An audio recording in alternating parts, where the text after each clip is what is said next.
How is everyone today? Quite a few new faces, I think. Just give me a show of hands if you're a first timer.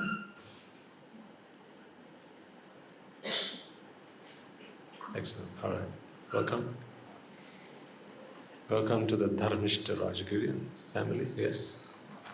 Do you realize how fortunate you are at least to listen to stories like this?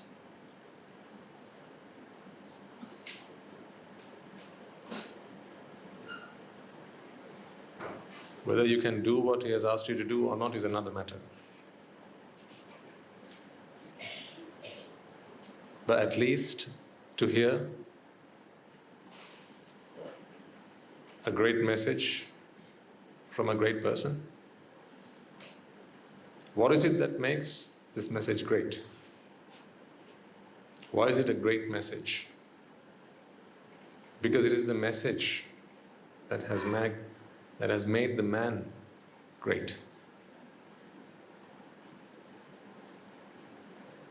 He related to you his life from when he was a layperson. By now, you should be in no doubt that those who come into this asana in this era, certainly those who join our ranks, are not fools. They're not people who are just brainwashed by Guru Handru. They're not people who come looking for a better life or an easy life. Heck, this life is not easy. A life of commitment. This is the good life. I've never said this is the easy life. Elevating yourself from mediocrity to excellence to outstanding cannot be easy. If it were, everyone would be doing it. So it's not the easy life, but this is the good life. But by this point, ladies and gentlemen, I hope you will have been convinced. If you listen to his story, which you did, and paid attention to his academic success and the professional success that he was able to enjoy in such a short period of time, and how he, not only him, but his whole family, were able to reap the benefits of the sasana, while the sasana is still with us. Does it not move you one bit? Does it not remind you your purpose of being human?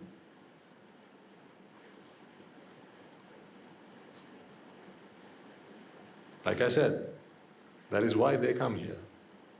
That is why I invite them on this stage. I loved what he said. He was on that side with you, listening to these talks. But now, he's on this side. You? He didn't ask you that question. Well, now it's my turn to speak.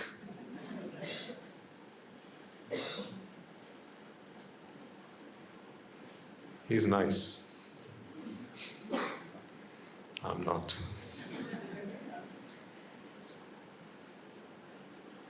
What can I say? Another one bites the dust. The dust of the sasana. Another victory. You know, you can always rejoice in these victories, and that is good. But it only becomes great when that victory becomes yours.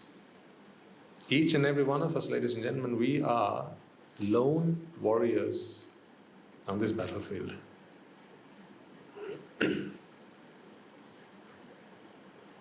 You may be one among 200, 250, however many we have here today. And it might seem like you are more than us. See, there's only 2 of us here, altogether 3 of us monks. You are 200. Are we 3 of us? Are we 3? And are you 200? No. I am just an individual. If among 3 I'm only 1, what can you say about 200?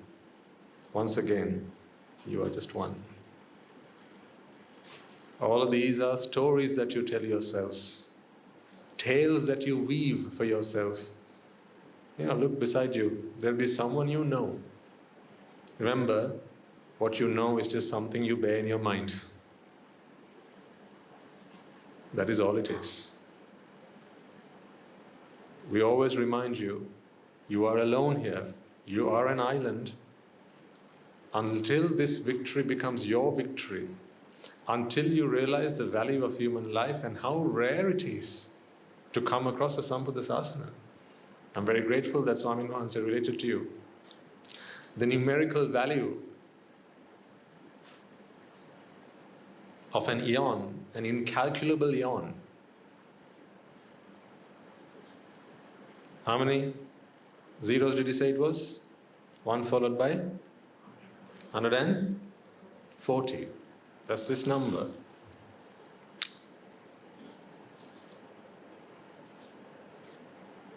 $139 or 140? 44.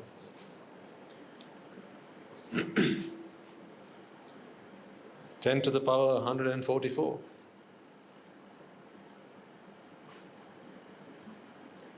That's the length of an incalculable yawn.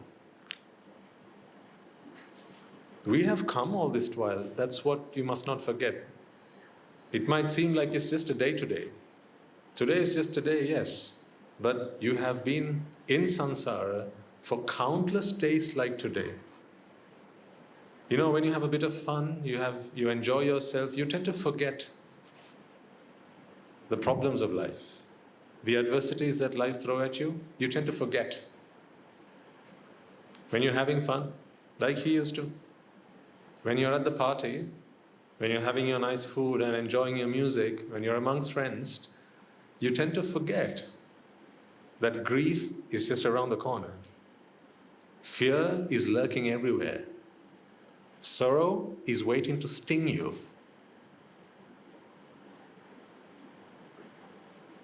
Disease, death, decay. This is your inheritance. Whether your father gives you money in the family or not, you have already inherited something from your parents. Death, disease, decay, suffering. They gifted that to you the moment you were born. And they got it from their parents, and they from theirs, and they from theirs, and so on. But now you have come across the Buddha. If you will stop to consider he or him, your father, if you will stop to consider the Buddha, your father, your mother, your parents, then he will give you his inheritance. He will pass that on to you. You can make this choice, ladies and gentlemen, as he said, the bus has now arrived. Whether you get on it or not is your choice. We come here for you. We come here to preach for you. All that way from Ingriya. We have to leave there early in the morning, and every morning I don't even get to stay for the Buddha Puja. We have to pack ourselves up and get ready and leave. The Anagarika Maha says they have their own programs in the morning.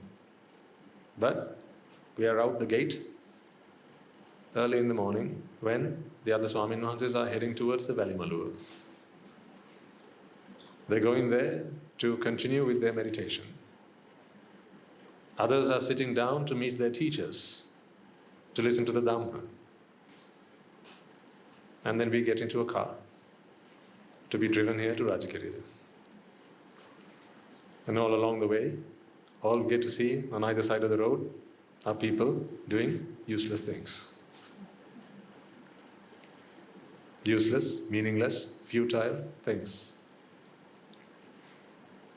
Is it necessary for the world to go on? Yes. I don't deny that. All of that is necessary for the world to carry on. But is it necessary for happiness? No.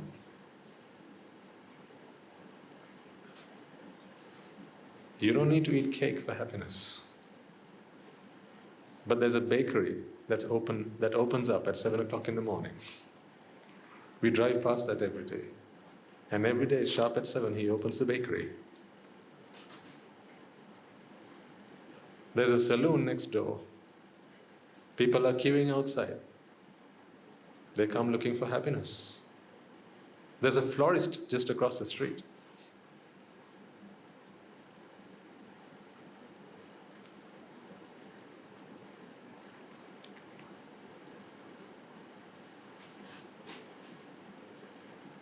Do you know why I'm in a job? I'm a monk, right?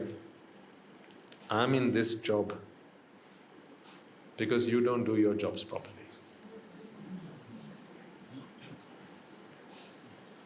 It is your job to make your consumers happy. Make your customers happy. You're all in some kind of profession, something or the other. People come up to you expecting to be made. Made what? Happy. People walk up to you expecting to find happiness. They walk up to you, they come up to you, they spend their money with you. If you're a businessman, they come and spend their money with you. If you know something, they come and they want to listen to what you have to say. They come to you for your message. They come to you either for your product or your service. And you promise them happiness on a plate, in a cup, in a jar, in a car, in a bunch, whatever. But because you don't do your job properly, they go from one store to the next, one shop to the next, and then when they're exhausted, when they're tired, when they're frustrated, they come to the monastery. So I do my job. I promise them happiness and I deliver. You promise them happiness and you disappoint. So the day you do your jobs properly, I wouldn't have to be doing this job. Agreed or not? Do we need it to make the world go round? Yes. Do we need it for happiness? No.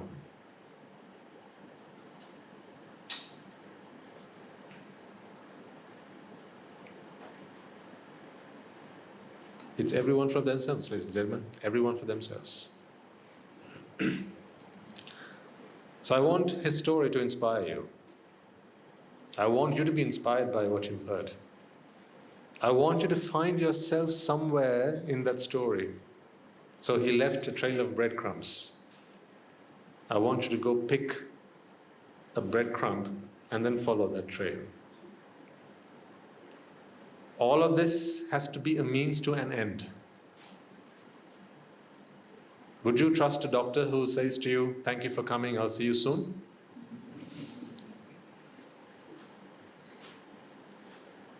That's not something you'd want to hear from your doctor.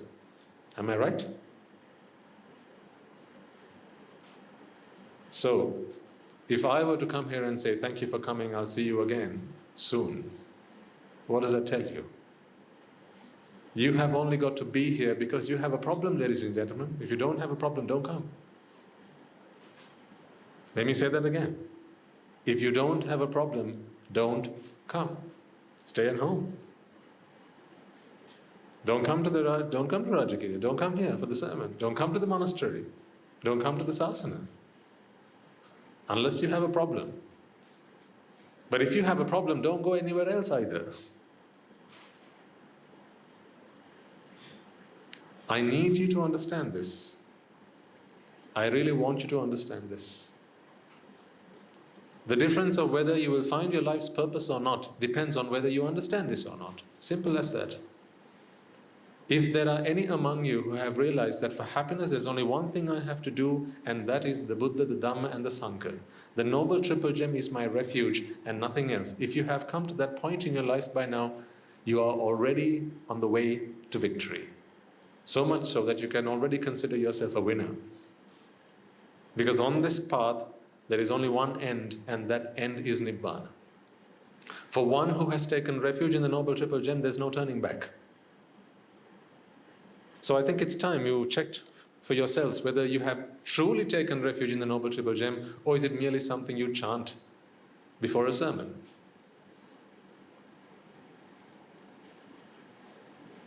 Have you sought refuge in the Noble Triple Gem? It's okay to go to a party, just don't look for happiness there, is what I'm saying. If you have to open a bottle of whatever, open it. Pour it. Drink it. Water.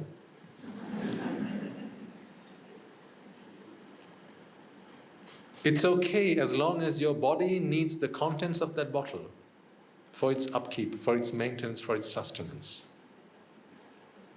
That's why the other day I asked you, or I explained to you and I shared with you, someone comes and asks me, Swami, is it a sin to drink, to take alcohol?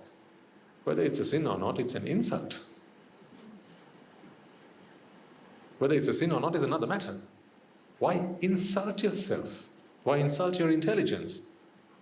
Why do you think that happiness comes in a bottle?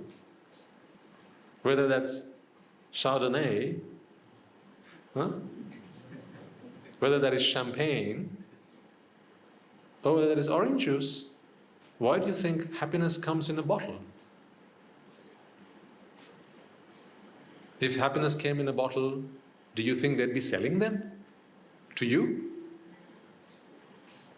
They'd be keeping it for themselves. When you find something that makes you happy, what do you tend to do? In a mundane sense, you tend to take it for yourself, right? You know, if your job was the best job in the world, what do you think your boss would be doing right now?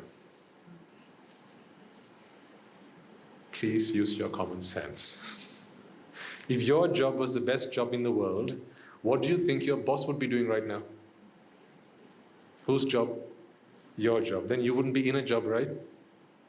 So why has he offered you, why has she offered you the job that you're doing? Because it's not the best job in the world.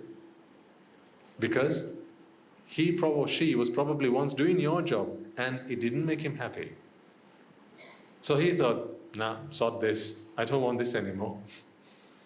Let's try something else. And then sooner than he did it, that job became vacant. So what did you do?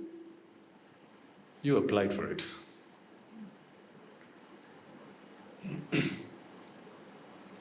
Prove me wrong, I'll pack up and I'll go. Whoever proves me wrong, please come up here, sit on this chair and start talking. I will come and sit in the audience. Ladies and gentlemen, this is the undeniable, timeless truth. Happiness does not come through work. Happiness does not come in a bottle. It cannot be served onto a plate. It cannot be found on the other side of the world. It's not in a waterfall. I don't know why you go watch them. It's not up in the trees. Why do you go bird watching? I don't understand. It's not up in the sky. Why stargaze? It's not up there. Happiness is not up there. If happiness were with the gods, why do the gods come to listen to the Buddha when he preaches? Think.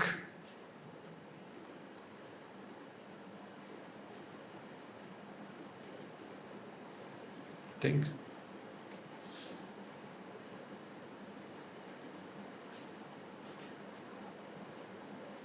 The funny thing is, actually, the greatest irony is that all you know is happiness. All you've had is happiness. But unfortunately, because you think it's elsewhere, you go looking for it. And the moment you do that, you lose it. Like we once put it, it is like trying to listen to the sound of silence.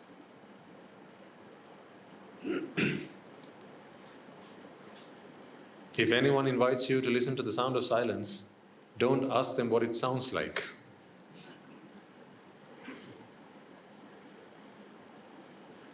But that's what people do, that's the thing. It's a good analogy. When you think the sound of silence is something that is audible, what do? You try to play the records. You press the play button. You ask, is it online? Can I download it? Can I find it on YouTube? What do you want to listen to? The sound of silence. I don't mean the track. I mean literally the sound of silence. Isn't silence the only sound that is with you right now? That you don't have to go to anyone or to anyone or to anything to get it? If you wanted to listen to the sound of a piano, you'd have to go looking for one. If you wanted to listen to the sound of a violin, you'd have to go looking for one. A flute, you'd have to go find someone who can play it. But the sound of silence? Where's that? It's with you. It's the only sound that's with you. In the same manner, happiness is the only thing that's with you. But if you don't accept that, if you don't accept that happiness is yours by default, you will try to go looking for it. And that's what you have done. That's where you went wrong. Please try and understand what I'm trying to share with you, ladies and gentlemen. Please do, for your own sake.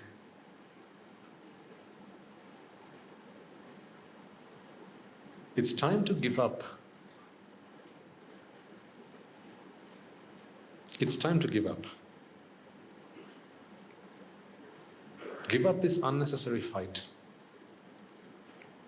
Give up this unnecessary pursuit. Give up these unnecessary adventures. These unnecessary endeavors. If you're hungry, the Dhamma is not going to feed your hunger. I get that. If it's hot out there, the Dhamma is not going to fix you. You need a roof above your head. If you're thirsty, the Dhamma is not going to quench your thirst. You need water. If you're sick, the Dhamma is not going to help you. You need medicines for that.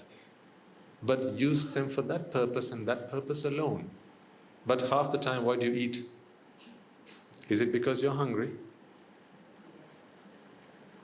Do you want to get me started? Mentally take a walk into your kitchen for a second. Walk into your kitchen in your minds. Just examine what you have. Okay, you just walk through the door or the doorway, right? Just look at, you know what's in the cupboards. You know what's in your fridge. You know what's in the pantry. Are you going to tell me that all you have are things that are there to sate your hunger? Are you going to tell me that all you have in the kitchen are things that are required for your physical sustenance? It's just the things, no more, nothing more. Nothing more than what you need for your physical sustenance. So you've checked what nutrients you need for your body, right? And then according to that, you did your shopping, you brought your stuff home, and that's all you have. So into your shopping cart, you never drop a Mars bar. Huh? Why did the pudding get into the shopping cart? It was not even on the shopping list. Why did the tub of ice cream get into the shopping cart? It was not in the shopping list. What about the chewing gum?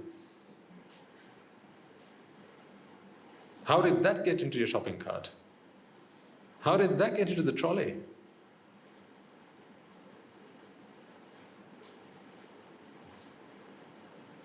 What about those chocolate chip cookies? What was that for? Hunger?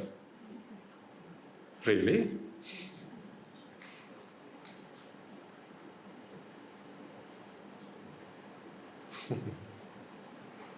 And the pizza that's in the freezer? What's that there for? See?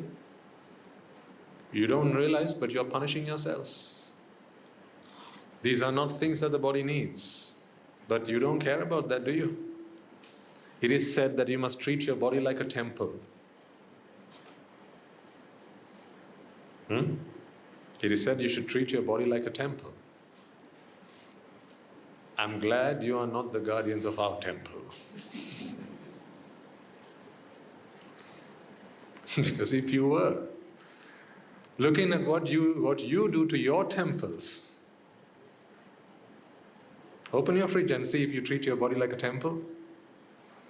Open your cupboards and see whether you treat your bodies like a temple. And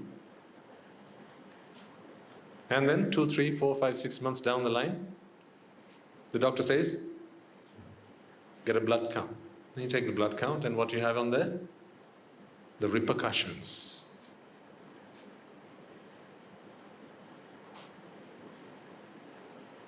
Nature never gives you diabetes. Bad habits do.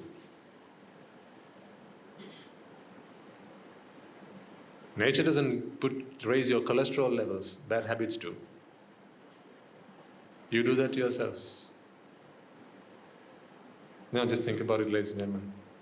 Say there's a healthy man and a woman. Okay?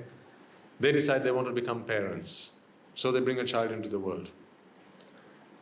Because of their poor eating habits, they have picked up all these diseases that you get because of poor eating habits, poor dietary habits. Do you think they are knowledgeable, capable, equipped with the right intelligence to advise their children on what to eat and what not to eat? But they do, don't they? How can you advise when you don't know what's right or wrong? When you drink soft drinks, they come in a bottle. When you take soft drinks, ask yourself why you take that soft drink. Carbonated drinks, extra sugar, this, that, and the other. You know it's not good for you. You know it's not good for your body. You know that too much sugar, too much fat, all of these things are not good for you, but you can't stop yourself. You know, I keep saying you. This is not an attack on you, by the way. I was just the same. It takes one to know one, right? So I was just the same. But I didn't know what food was there for. I didn't know what food was for.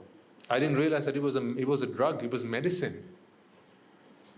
And food is the best and the worst kind as well. You never overdose on paracetamol, do you? You never overdose on metformin. So why do you overdose on carbohydrates? It's a food, it's a medicine. Why do you overdose on sugar, on glucose? It's a medicine. So when you don't overdose on drugs, you still overdose on food. And you know what it has done to you.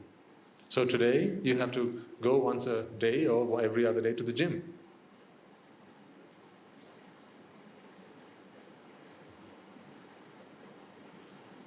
Some of you may go to the gym because you like a bit of exercise. Others have to go to the gym. You have no choice. The doctor prescribed. Don't you think that's a punishment you've given yourself? That's what happens when the mind is not careful, when the mind is not tamed, and the mind does not know right from wrong. This is why we need the Dhamma. This is why we need to think about what we do to ourselves. This is why we need to think about how we use this opportunity that we have.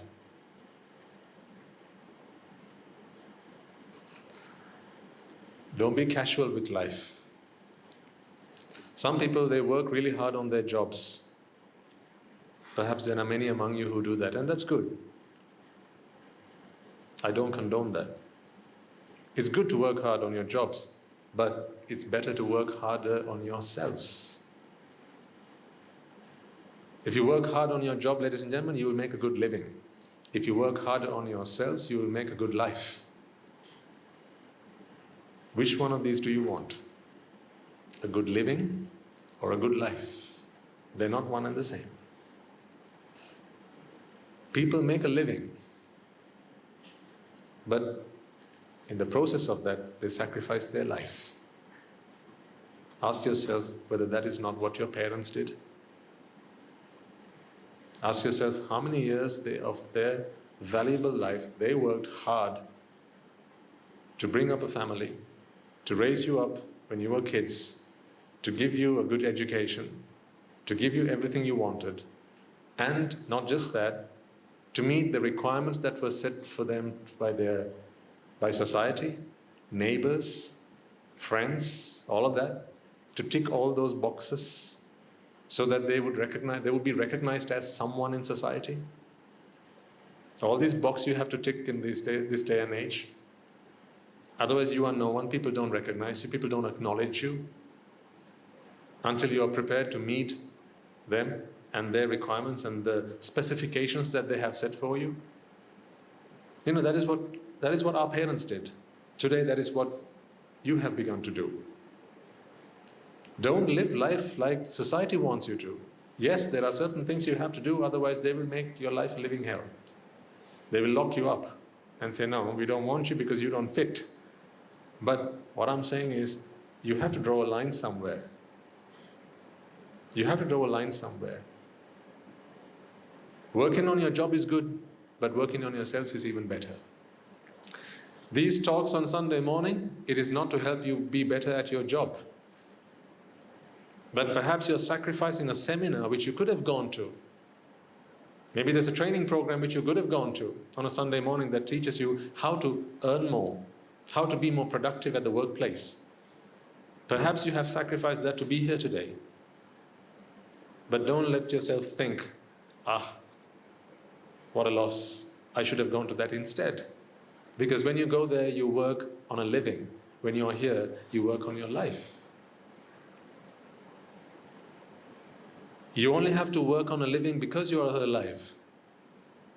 So you must understand which one's greater, which one is more profound, which one has more meaning, which one has more significance, which one has to be more important, more vital for you. So wake up to the reality that it is you for yourself. Wake up to the reality that the Dhamma is your only savior. Wake up to the reality that unless you contemplate the truths that life, that nature so willingly shows you, it's all on display, none of it is hidden. You just have to open your eyes and see it. Wake up to that reality, ladies and gentlemen. In a few months' time, someone else who is on that side will come and sit on this side. The question is, what's the question? Is that you or someone else? Let's fast forward time a little bit. Someone on that side, someone seated on that side of the audience will be here. And then on that day again I will say, let's all put our hands together and rejoice. See, the pity is, that's all you can do, rejoice. If that's not you.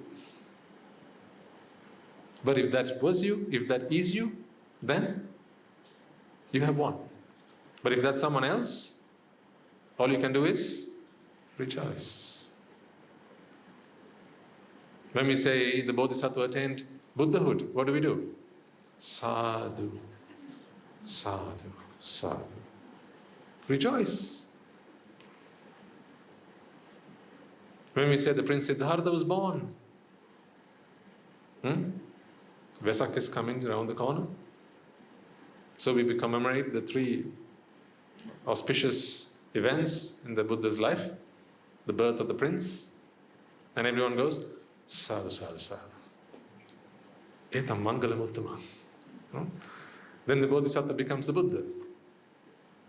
And everyone goes, sadhu, sadhu, sadhu. Etam mangalam uttama. And then the Buddha attains Nibbāna. Everyone goes, sadhu, sadhu, sadhu. Etam mangalam uttama. That's all we do. How many Vesaks have come and gone by now in your life? Just ask yourself that question for a second. How many Vesaks have you gone past in your life by now? One for every year you have lived, right? So it was always a Vesak, not a Venasak.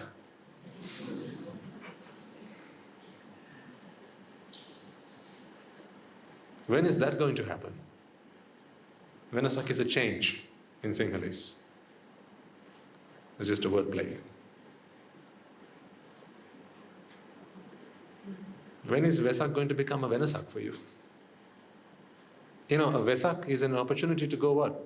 Sadhu, sadhu, sadhu. Just like when the Swami Nahase comes up here and precepts you. Today a different Swami Nahase is going to precept us. Yay! I always have that Swami Nahase who comes. Today we have someone different, someone new, let's see what he has to say, a different story. Remember, it was his story, not yours. There's a difference there. He talked about how he started out in life, how he was enjoying his life as a sensual being. He talked about how he was with his friends, enjoying, partying, and then one fine day, he had a realization. He talked about how his life changed and how he has come here and how he has become a monk and how he has now dedicated his life to Nibbāna. Who's the person there? He, not me. So all we can do is sadhu, sadhu, sadhu.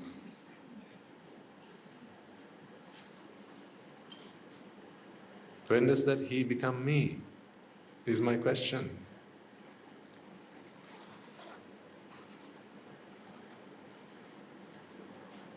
At a marathon, there are two kinds of people.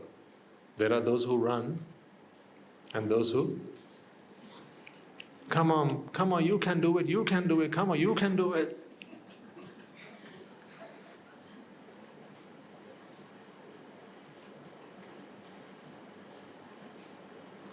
They don't even get a complimentary prize.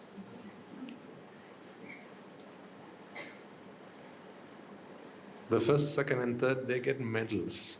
The others get a certificate. But for that, you have to run.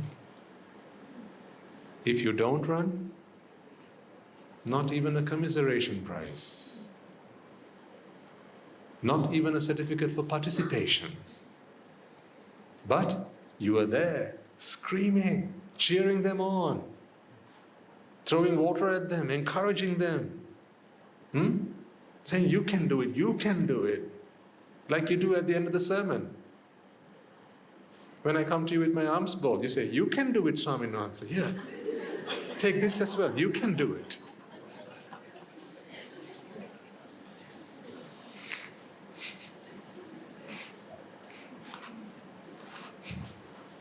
That's a thought to have in mind when you serve alms today.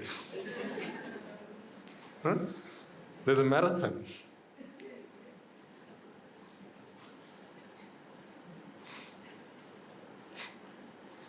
And someone else will be holding the umbrella. And think, you can do it, Swami. Come on, Swami, you can do it. You can do it. Someone will be laying down the power.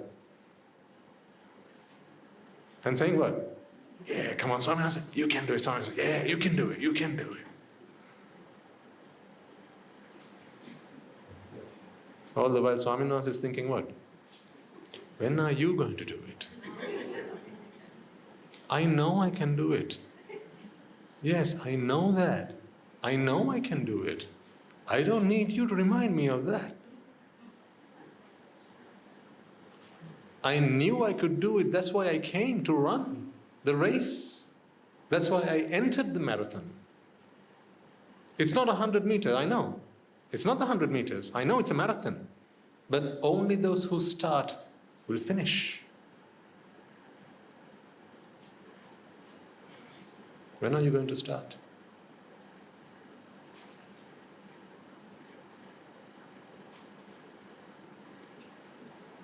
Name one gold medalist at any athletic competition that never started running. So they won the medal, but they never started the race. Name one. Can you? No. Because to win the gold medal, you have to start. To win the silver? What about the silver? The gold, yes, you have to start. What about the silver? You have to start. Bronze? Surely the bronze, there must be another way.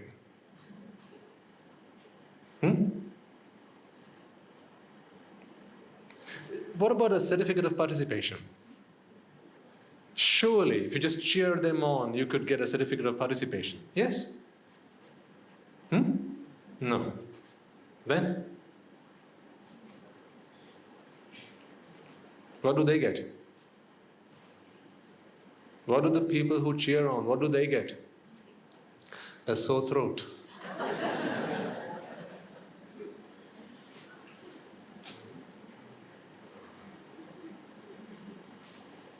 At the end of the game, at the end of the race, that's what they get. A sore throat.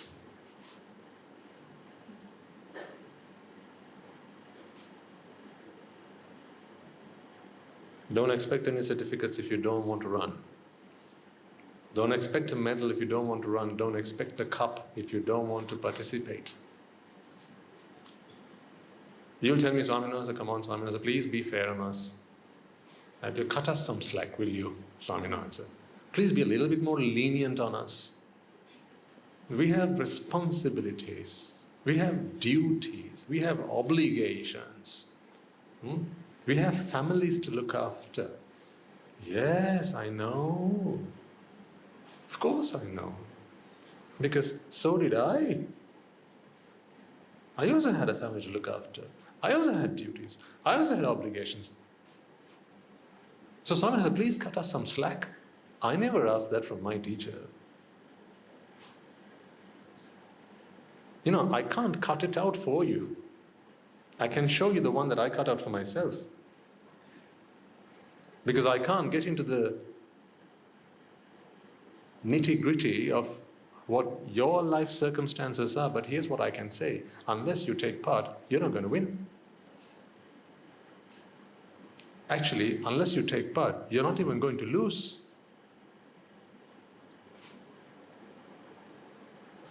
Don't you agree? To win the game or to lose the game, you have to be in the game.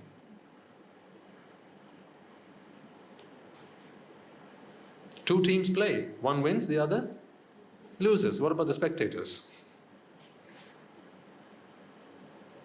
Wrong question. It's an invalid question. They never took part in the game. So there are no winners, there are no losers. They have nothing. I'm not undermining your efforts, ladies and gentlemen. I know how committed you are, and as committed as you can be, maybe. I like to think that, I hope I'm right. Let's hope for your sake that I am right. Not for my sake. Let's hope for your sake I am right when I assume that you're doing the best you can. For whose sake? For your sake, let's hope that I'm right. Because if you're not doing the best you can, this is my invitation to you. You're still young. What are you waiting for? I know what you're waiting for. The day where you can put the excuse, I'm too old now, Swaminatha. Because as an anagarika, you can only come in until you're 40. After that, we don't take you. That's good to know. I only have to wait another 10 years. I'm only 30. And in 10 years' time, when Swaminatha asks, why aren't you an anagarika? I'm 40, Swaminatha. Can't come also.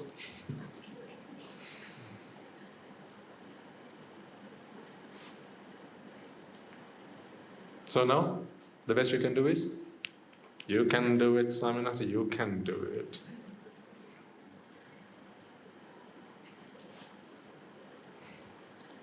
Time and tide don't wait for any man. Let's not forget that. Remember, time is always against you. Always. Let me prove that to you. If there's something you want, time is what keeps you from it. When you have what you want, time is what's going to take it away from you.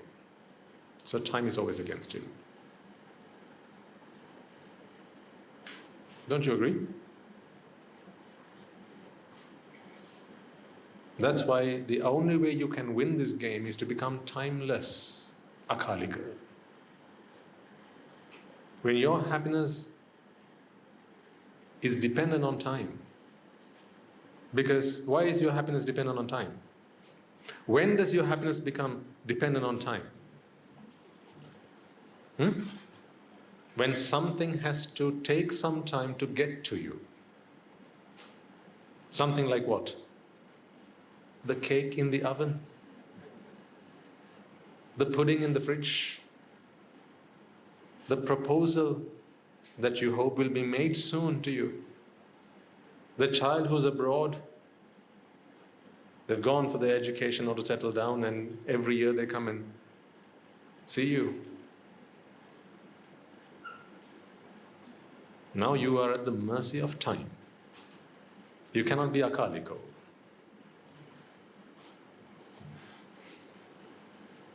Why do you do this to yourself? See, this is a man who has chosen to beat time.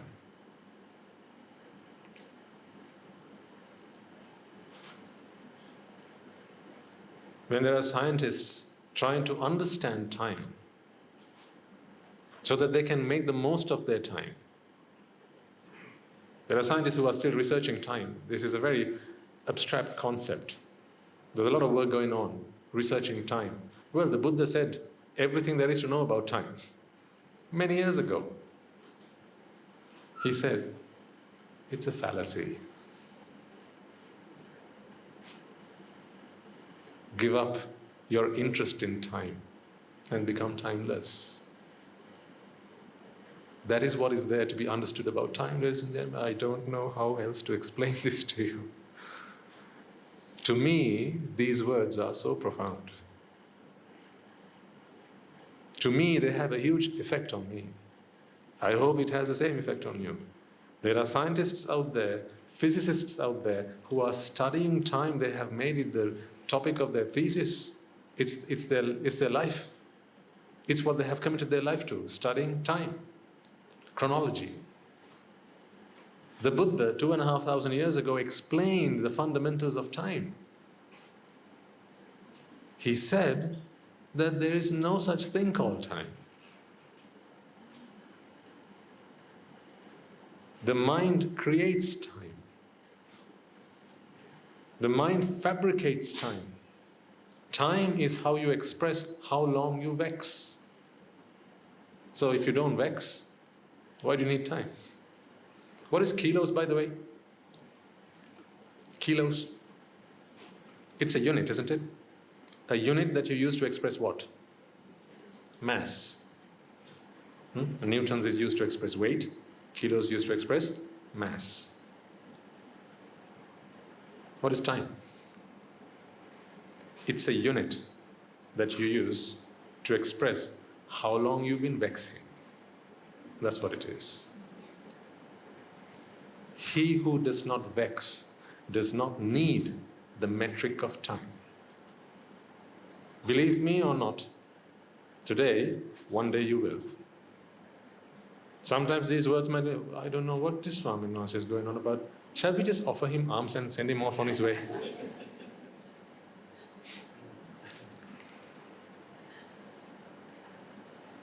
Isn't he just supposed to come and teach us the dhamma? He's talking about time today. What does he think? He's a scientist?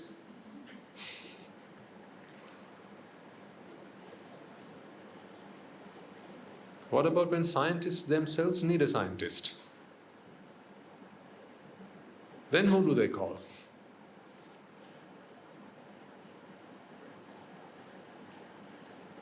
Think about it for a second. When do you look at the clock? When do you look at your watch? Just randomly? Or when you're waiting for something? And you ask someone, "Hey, what's the time, please?" Why do you ask that question? It's just nice to know. Well, you might as well ask, how high is the Himalayas? That's another random question. Or how many fruits on that mango tree? You could have asked that question. How many stars up in the sky? You could have asked that question. Of all the questions there are to ask, you ask, "What's the time, please?" Why do you ask that question? I'll tell you why you ask that question. How much longer must I vex? That's why you ask that question. Next time you look at the clock, maybe in a little while you'll be looking at the clock, thinking, what time is Swami Nasa going to finish the sermon?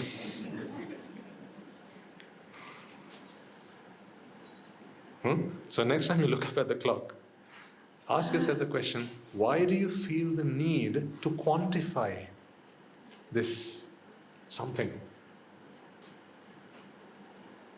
Isn't that why you're looking at the time? You want to quantify something. What? Think. What are you trying to quantify? How long you have to keep vexing? That's what you're trying to quantify. See, someone says, "I'm going to give you a gift on your birthday." I ask you, what is it that you really, really like? Something that you really enjoy, right? I'll ask from someone, say a random person, I ask you, right? And then I say, all right, on your birthday, I'm going to give it to you. What's the first thing that comes to your mind? How much longer do you have to wait until your birthday? Why do you work that out? I didn't ask you to work that out. Why do you work that out? Think about it for a second. Why do you work that out? Why? Because now you've already started to vex. Why have you started to vex? Because you want it. It's something that your heart desires. So now you started to vex, and now you want to get an idea as to how long you're going to have to keep vexing.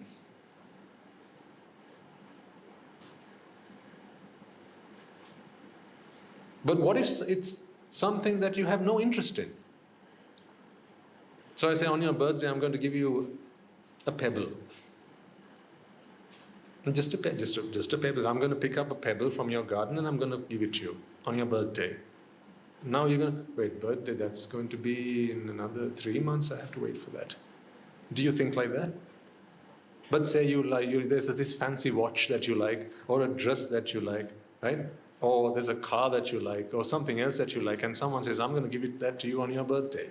Or you just find out, someone's going to give you a surprise present, and it's no longer a surprise because you find out that that's what they have in mind for you. And you know that it's going to be given to you on your birthday. Then, why do little kids look forward to Christmas? Oh. Little kids, big kids, kids of all sizes. You know what I mean? You know what I'm talking about. Why do they are kids? Yes. That is true. Why do kids look forward to Christmas? Because what does Christmas bring them? No, not presents. Think one step further. Relief from vexation. Not presents. So that's why as you approach the end of the year, around October, November time, you start thinking, how much longer for Christmas? You can't help yourself. You just start doing the math in your mind. I remember this when I was at work, and we used to collect our holidays, right? Time off and come to Sri Lanka. And then after we are in Sri Lanka, we had to go back for a holiday. That is another matter. But we'd come to Sri Lanka for a holiday, and I remember every time when we start thinking about making plans for holidays, right? We'd always, once you book the holiday, once you know when you're going, then it always keeps coming back into your mind. When is it? When is it? And it's what you talk about when you're at the water decanter, when you're at the coffee machine. It's what people talk about because it's the thing that people like to talk about.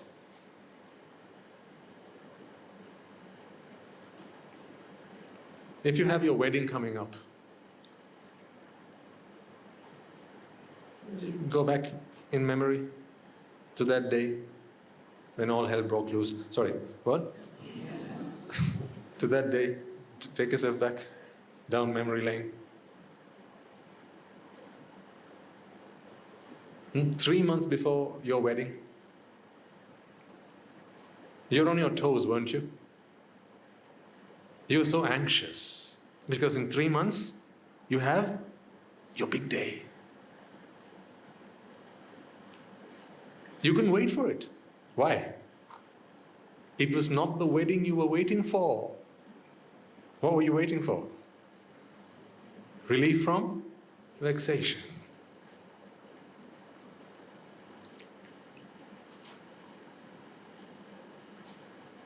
So then this time only becomes a valid concept.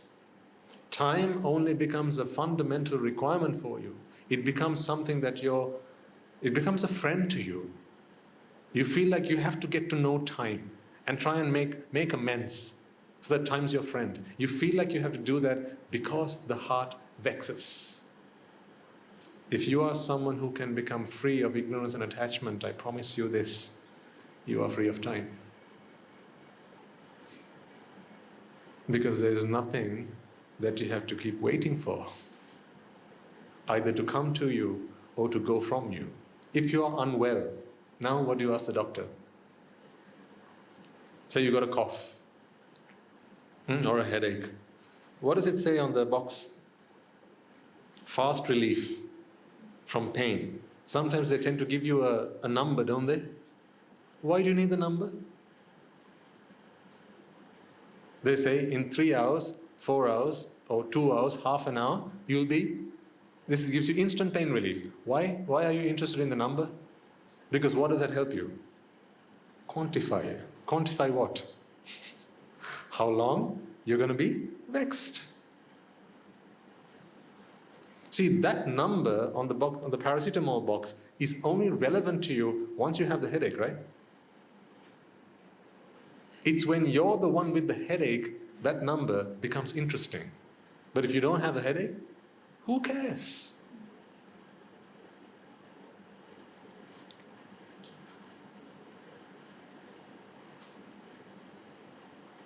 If someone's got a terminal illness, what's the next question you ask them? Someone reveals to you that they have a terminal illness. What's the next question you ask them? If it's appropriate to ask them, what's the next question you ask them? How much time? Why? Why do you ask them that? Think. See, for me, on the dhamma table, nothing is kosher. Right? Everything's fair game. You might think, Swaminathan, let's not talk about subtle and very sensitive topics like that. Hey, this is not the nursery. This is life. I can't free you from cancer. I can free you from the cancer of cancer. Your mind gets a cancer when you get cancer. That's the problem. The mental cancer of cancer, that is unnecessary. If you don't have it, maybe a few years down the line, sometime in your life, you might get it. Swami Nwanse said, this is not the nursery. Okay, none of you will get it. I will get it. Okay? Happy now? Let's talk about my cancer, not your cancer. Don't worry about it. If anyone in this room is going to get a cancer, that's going to be me. Fair enough? Right, let's continue then. If I come up to you and say, ladies and gentlemen, I really have something I want to share with you today. Say next week I come to the sermon, we do the precepting, and then I say, I have something I want to share with you. I've just got to learn that I have a cancer. In your minds, you'll start asking a question. What is that? First you'll ask, is it terminal? Then I say, yes, it's a terminal cancer. The next question you have is, how much time? Why? Because this is an association that you like. That's why. This association that we have, you like that, hopefully. And because you like that, you want to know, because now you start to vex. You start to vex that if Swaminathan has got a cancer, and it's a terminal cancer, then soon enough he's going to be gone. And that's very vexing. So now I want to be able to quantify that vexation. Otherwise it's like the vast ocean. It's bottomless. I don't know how large it is, how big it is. I need to quantify that vexation. So you ask the question, how much time do you have left, Swaminathan? That's why you ask the question. Not necessarily because you care about me. That's what I'm saying. On the Dhamma table, we dissect everything. Nothing is off limits. Bring sensuality if you want, and we'll slice it and we'll dice it. Bring sexuality if you want, let's dice it here. As long as the audience is mature enough, there is nothing we can't talk about, because we're talking about how the ignorant mind suffers unnecessarily. Doesn't the board outside say practical advice for Nibbāna? For the open-minded people? That's what it says out there. So, that's what you signed up for. This is not some airy-fairy fairy tale. This is life. Because when life strikes you, it strikes you without mercy. How should I strike you? How should the Dhamma strike you? Tell me. Life strikes you without mercy. How should I strike you? Softly. Gently.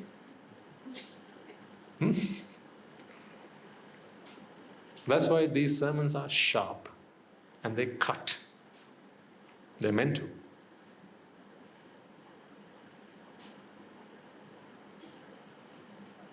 That's why sometimes you walk out of this room holding your wound that is just opened.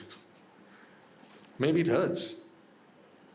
It was not meant to hurt. It was meant to show you that you have a wound which hurts. Patch it up.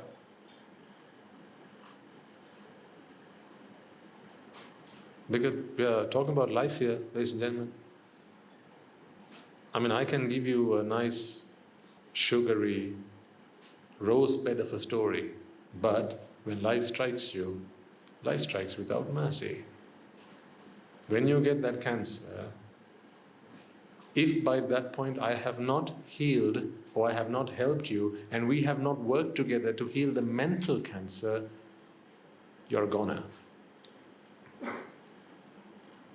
I can't stop your little kid running across the street without looking either side and a container coming and running over him. I can't stop that. That may or may not happen.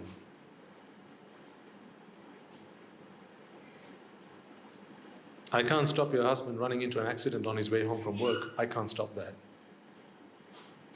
I can't stop you from choking on something and just falling dead. I can't stop that. I can't stop your house being burgled.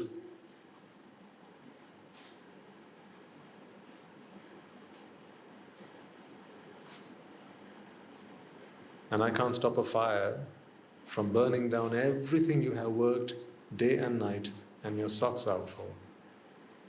I can't stop that. I can't stop life happening to you. Because that is your own doing coming back to you. But here's what we can do. Suffering does not come that way. There are no vipakas that bring mental suffering. There are vipakas that bring physical suffering, not mental suffering. So when you're sad about something, don't blame that on vipaka. There is no such vipaka. I hope that's a revelation. There are no vipakas that bring you mental suffering. There are vipakas that bring you physical suffering, yes. Mental suffering is made in this moment. Are you prepared to accept that? Because if your mental suffering is brought by vipaka, there is nothing for me to do here. There's no point in you and I talking about anything because it's all done. All I have to say is, please, from here on, try and not commit any sins. That's all I have to say.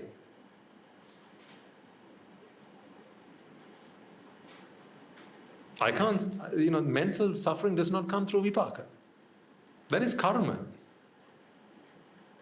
Mental suffering is karmic. It's what you do to yourself right now. Physical suffering? Yes. That's vipaka. Does that make sense to everyone? That is why when I try and share the Buddha's teaching with you, it doesn't matter whether you believe in a life after this or not. Doesn't matter.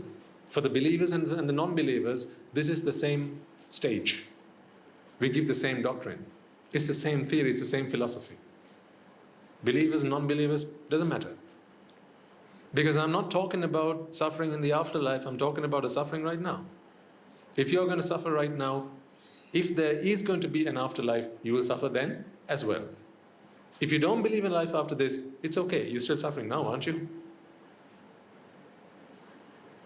Some people say this, Swaminatha,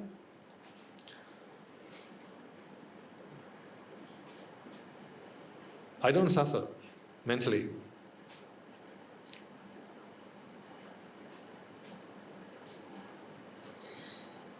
All I want to know is whether there's a life after this.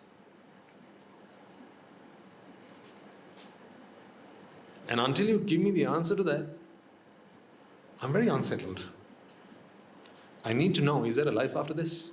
And I say, sir, that's not what you need to be concerned with. Yeah, I'll listen to you, but tell me, is there a life after this one? When I'm dead, am I going to be born again somewhere? So that's not the problem. Your problem is you are curious. Your curiosity is the cause of your suffering right now. See how easily we miss those things?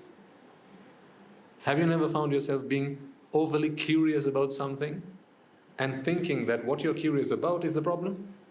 No, curiosity is the problem. Sometimes you can be so curious that you forget to enjoy the present moment.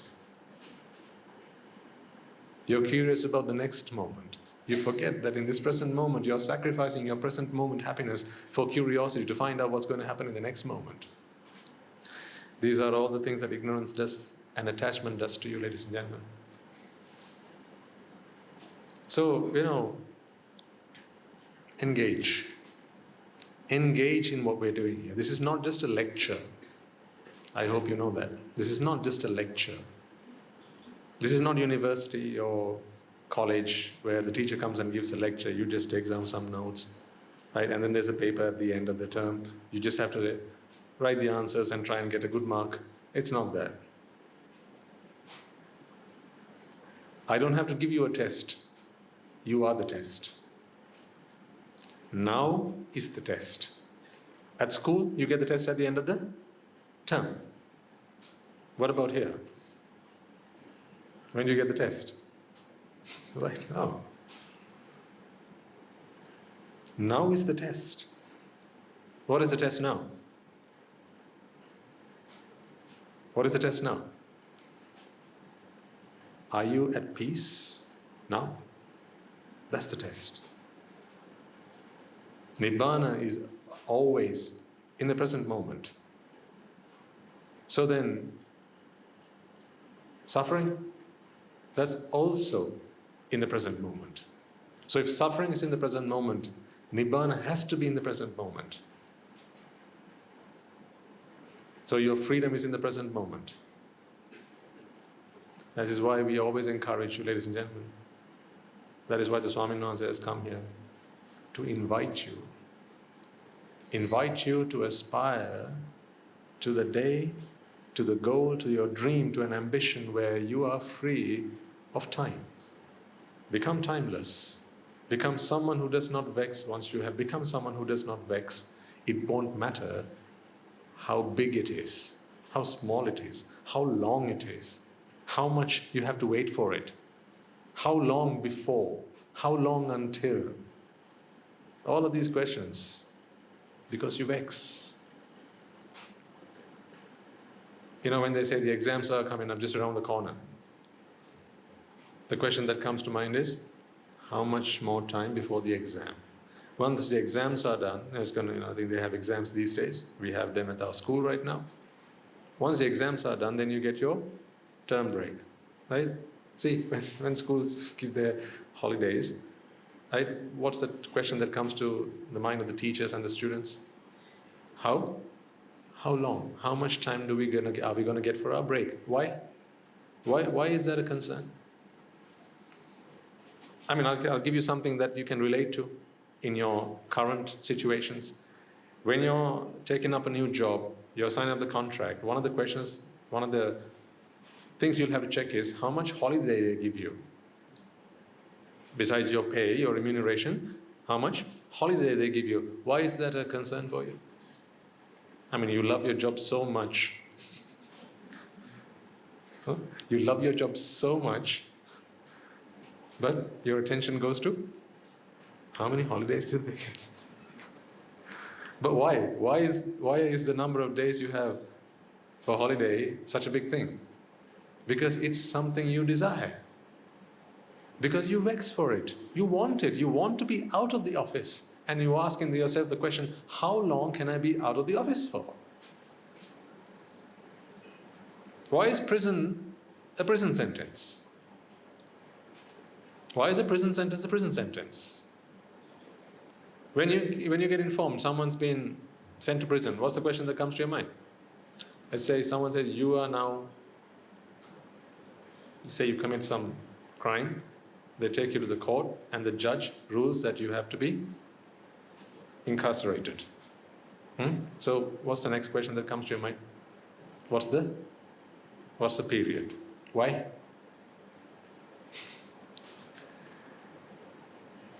It's the same reason you come sometimes and ask me, Swaminathan, don't you have temporary ordination programs?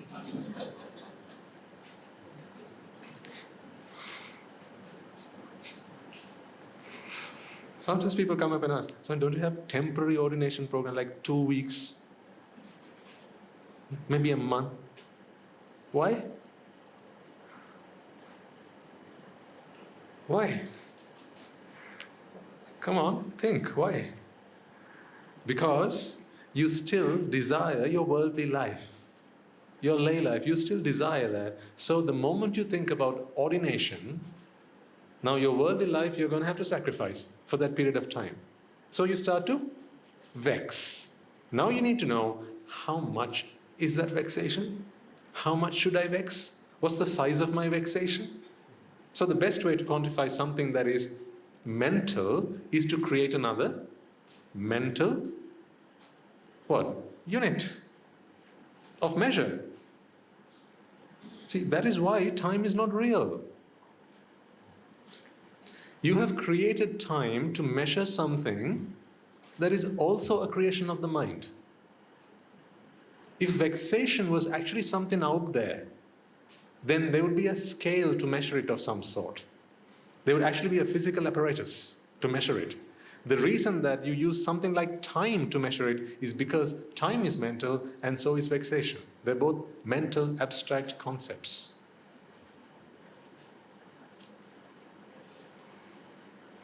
Is it sounding like French? I don't know. I'm just throwing it at you. Not something I came to talk about today. I was thinking about talking about this, and we're already at 10:30.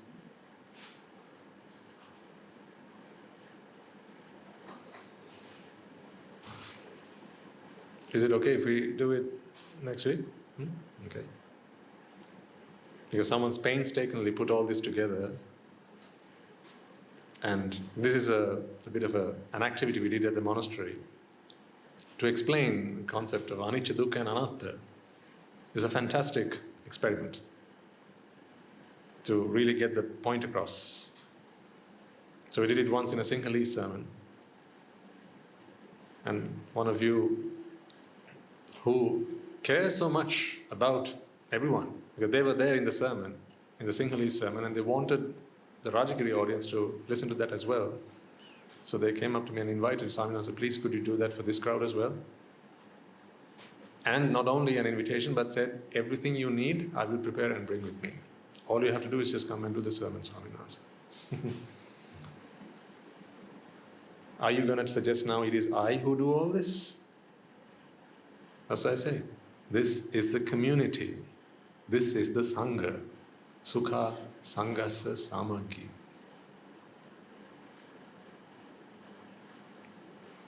When we have unity, miracles can happen. See, the lady who invited me to do this, she was there in the sermon, a 5-hour-long sermon during which we carried out the experiment, did the activity and explained it from A to Z. She got it. There's no need to listen to it again. If necessary, she can go back and watch it on YouTube. It's there. But she knows that this audience didn't get it. So came the invitation. Swami said, please can you do it for everyone here as well? See? Can you imagine the size of that heart? That's what I mean.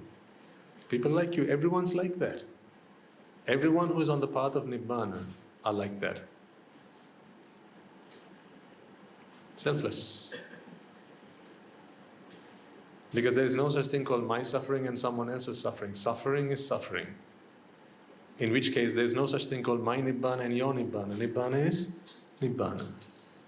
The moment you identify suffering or Nibbāna as one's own, then there is no longer Nibbāna. Which is why one day I explained to you why an Arahant who has now become an Arahant still goes on serving the Sasana service. Because as far as he's concerned, its suffering is still out there.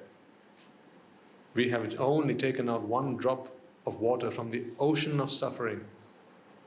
There's plenty more to sort out. So the Arahatan Mahansa continues his service or her service.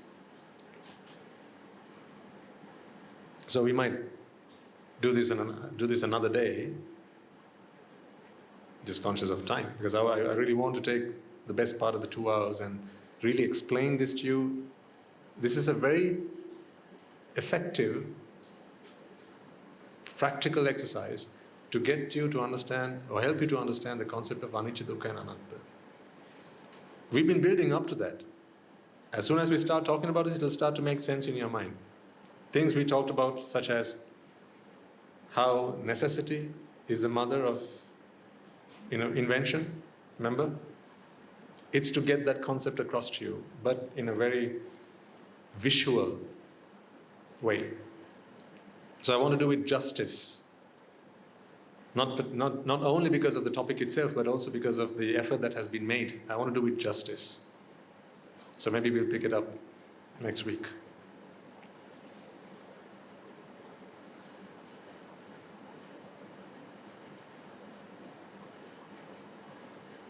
See, all this is for you. That's why this cannot be an academic study. Don't make Nibbāna an academic study. We are so used to making everything so academic. Because we are very used to academia. Right from school to college to university to the workplace, we are so used to acquiring knowledge, aren't we? It's become second nature. Anytime someone says, did you know? Your mind goes into, right, some more knowledge. More knowledge. And there are competitions. The more you know, people regard you. But when does the Arahant get a certificate? Say Sunita Sopaka. The great Elder Asaji. It was he who gave insight to the Venerable Sariputta when he was only a layman. But he knew very little.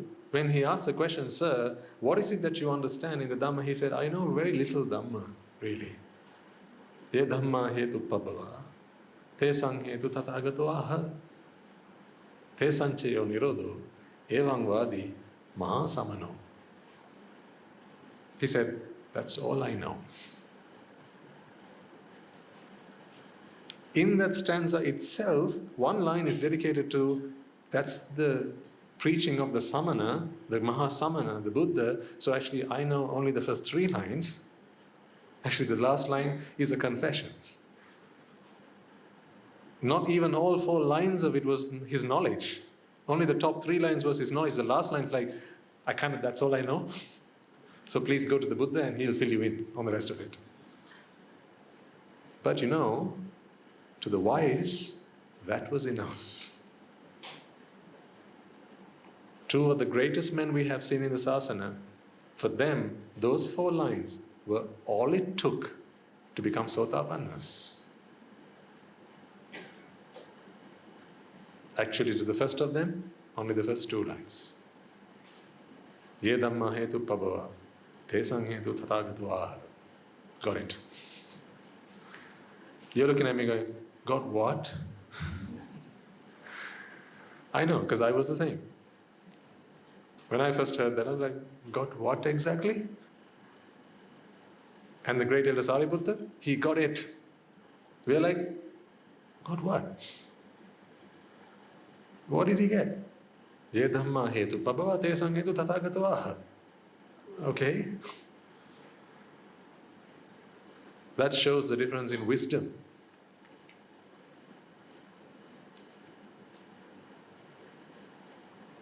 Capacity. Because they had perfected the perfection of wisdom, the paramita of wisdom, for many, many, many lifetimes. Many, many, many yawns even. And they were just like a balloon that had been blown up just to the point where you don't actually have to even press a needle to it. You can show the needle to the balloon and it bursts. Imagine it's like that. You don't even have to touch it. Just the needle and the balloon bursts. That's the level of the wisdom that they possessed. Upadissa and Kolita, who went on to become the great elders Sariputta and Mahamoggallana.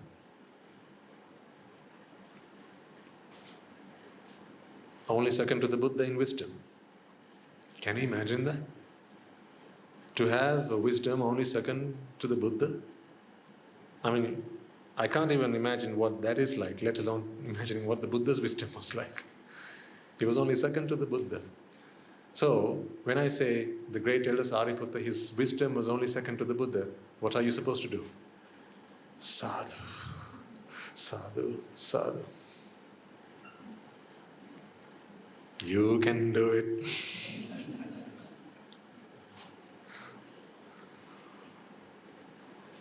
What did Venerable Sariputta use his wisdom for? For his Nibbāna and that of others.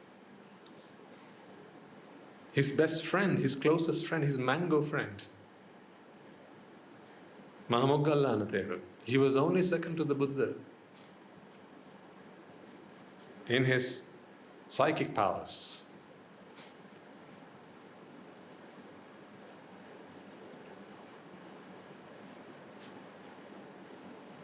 So what should we all do? Let's rejoice. And that power helped him to go on to become a great Arahatan Mahanse.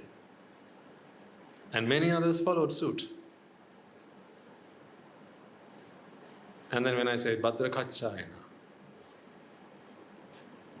who was the Bodhisattva's soulmate, she waited for many years for the Buddha to return to the kingdom.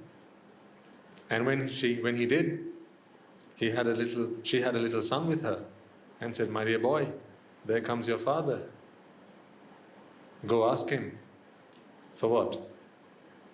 For your inheritance. And so he did. And he got it. He got so much of an inheritance that his grandfather had to have a word with the Buddha. That's the size of the inheritance that he got. He was taken to the temple, and under the teaching of the great elder Sariputta, who went on to become his teacher, he ordained and soon enough practiced the Dhamma and went on to become an Arahatun Mahanse. What shall we all do now? Sadhu, sadhu, sadhu. See, I can relate countless stories of how people who ran, who took part, who entered the race, won the medal.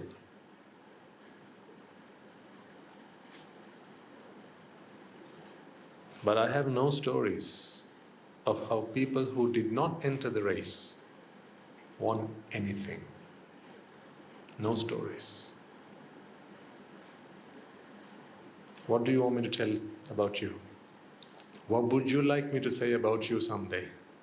Someone with a story or someone without one?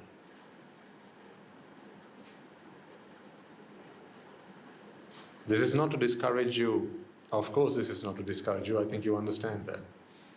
I really want you to do what you can, because there are still, I can see there are people in the audience for whom the opportunity is still here. You know, when I was listening to Lakkana Mahandra talking about how long we've had to spend coming past all those Buddhas in samsara, it still makes the hairs on my neck stand up. Sends a shiver down my spine, ladies and gentlemen. Still to this day, even after having come to the sasana myself, I still think to myself, what if I'm not able to complete this in this lifetime? So I muster up all the courage that I can have, and I make another solemn promise to myself, I will. Somehow I will get this done, and this, if it's the last thing I do. That's how I feel, that's how I approach it. So then I look at my audience. I want you to experience this. It's not about coming into the sasana as a monk or an anagarika or an anagarika. But for those who have the opportunity to do so, for those who have the opportunity to become a Sila Shravika, which is what his mother has done now, for those who have the opportunity to become a Sila Vesi, which is what his girlfriend has done now,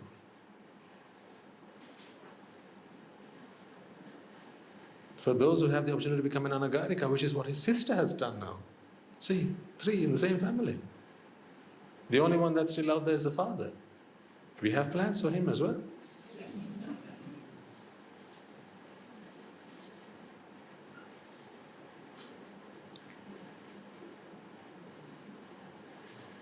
Nibbana is no joke, because life is no joke. You know, when you put your hand to the fire, if it doesn't burn, don't worry about Nibbana. So when you get home tonight, light a fire. Just to check, you know. Just to check, just light the fire, put the stove on or something, and put your finger into the fire. See whether it burns. If it doesn't burn, don't come back again. These sermons are a waste of time. You need not worry about Nibbana. But if it burns, just as sure as fire burns, unless you attain Nibbana, you will be punished for your own misdeeds. You will be punished for your own ignorance. You will be punished for your own attachment. As sure as night follows day and day follows night, ladies and gentlemen, I cannot re-engineer the system for you. I can only teach you the rules of the game, so you know how to play by the rule book. In all this, there's one loophole. Otherwise, the system's perfect. There's one loophole, and that loophole only a Buddha discovers. See, every time you are relieved of vexation, the mind is reinforced with that bad knowledge. That's the worst part of it. Whenever you lick an ice cream, are you not convinced at the end of that experience that ice cream is actually delicious? Someone says ice cream is delicious. Really? Let me try some. And they give you the ice cream. You lap it up. And what do you experience? Deliciousness. That's the worst part of it. Because your bad knowledge is reinforced. That's why you need the perfect one to come and find the loophole in this otherwise perfect system. Someone who teaches you that pleasure that you experienced, that deliciousness that you experienced was never in the ice cream. It was only an experience of your own relief from the vexation that you had in your mind. It's not in the ice cream. See, unless you have someone who has seen that, who's there to help you? Who's there to teach you this? Who's there to guide you? I'm not selling myself here. I'm selling the sasana here to you.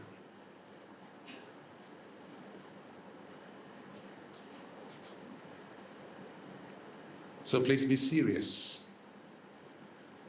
Work harder on yourselves than you work hard on your...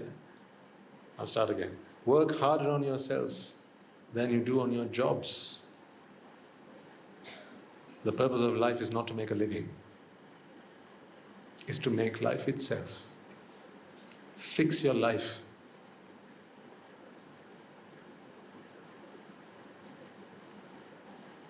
Once again you will say, Swaminathan, but aren't we already doing the best we can? Why do you keep nagging us like this? Why do you keep always talking about this? Every single day you come here, you go like, come to the sasana, come to the sasana, come to the sasana. Don't you have anything else to talk about, Swaminathan? Here's what I remember. When I was younger, right, my parents were there to every day, at least every other day. My teachers were there every day, every other day. They didn't just teach me. They taught me the importance of learning. That they did as well. They didn't just teach me. My teachers not only taught me, but they taught me the importance of learning. That's why I learned what was worth learning. Otherwise, they could have just given me the books and the lectures. But the best teachers, they don't just teach you, do they? Just think of someone who you really adore as a teacher. There'll be teachers among you as well. The best teachers don't just teach. They teach you why you have to learn.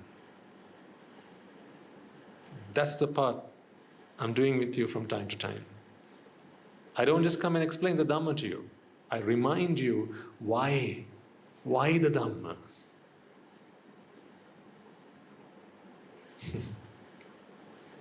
I could come and give you a lecture on anicca, dukkha and anatta. That's what we were supposed to do today. But hey, that's out the window now. Now we're talking about why anicca, dukkha and anatta. Why Nibbāna?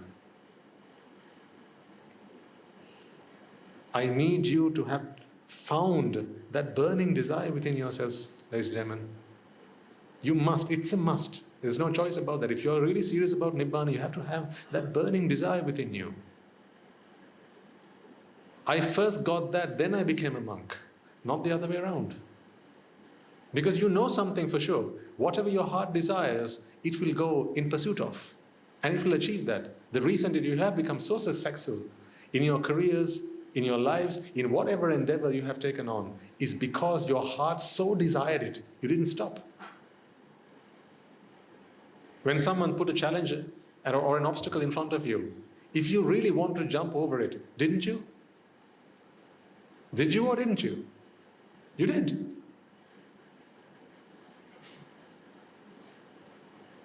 Take a trip back in your own lives. You've lived long enough to have plenty of this experience.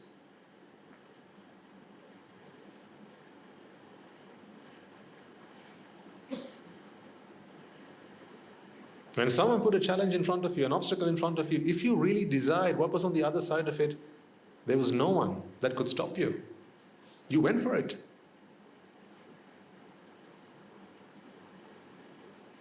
That proved to you that your mind is capable.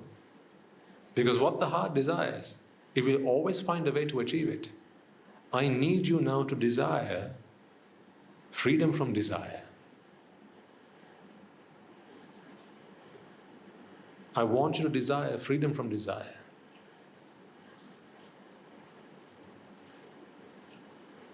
Because freedom from desire is peace. Desire is a war. Freedom from desire is peace. You only suffer because of whatever you desire. Meaning, you only suffer because of desire. It's not the what. It's desire itself that causes you to suffer. If you don't believe me, the next time you are hurt about something, ask yourself the question, how come the person next door is not suffering about this? Ask yourself the question. Next time something happens to you, something untoward, something you're not expecting, and you suffer, if you think you'll forget my words, write it down and stick it up on your mirror or something, and then ask yourself, wait, I'm suffering now. Swami Mahansa said the other day, next time I suffer, I'll ask myself, how come the person, your neighbor, is not suffering? Because the event is the event, but how come they're not suffering? Because to them it's just an incident, but to me it's an accident. That's why I'm suffering. Because I desire a different outcome. That's why I'm suffering. It's not the outcome itself that causes suffering. It's my expectation for an alternative outcome. So you see, if you want this side, the moment I turn to the other side, you're suffering. And if you want this side, then you were happy before. Now, you're suffering again. See, just imagine if this side of the room wanted this side of the room wanted that side. Can I make both of you happy at the same time? Can I? No.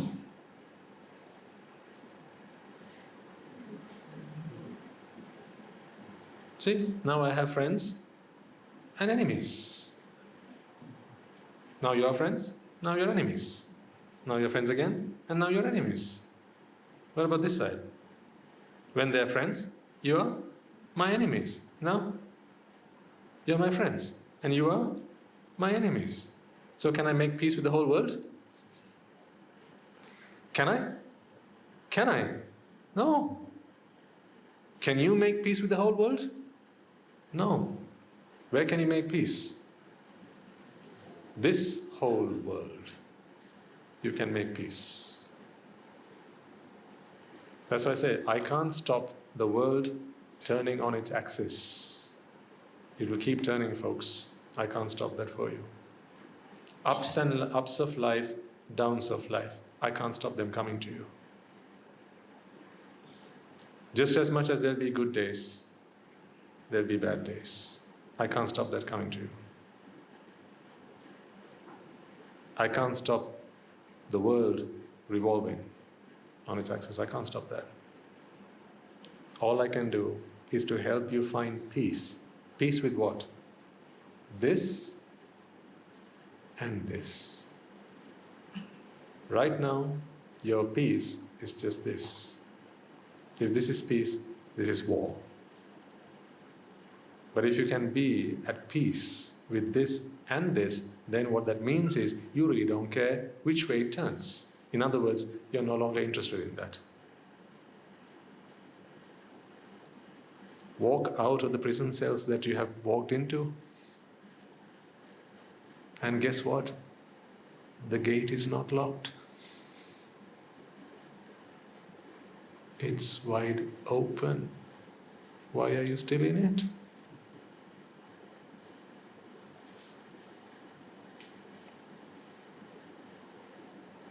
The prison in Valikada, you can put someone in there physically, but you can't put someone in prison mentally. Only those who are owners of their own minds, can mentally put their minds in a prison. That's why you have imprisoned your own mind. By what? By having desire, attachment.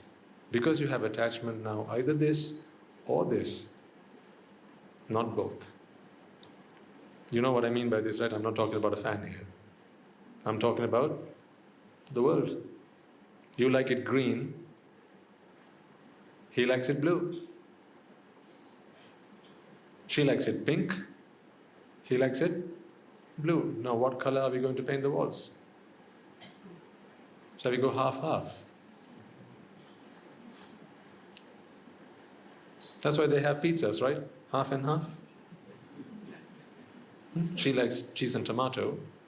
I like ham and pineapple. So they have half and half. See how they have found peace in the world?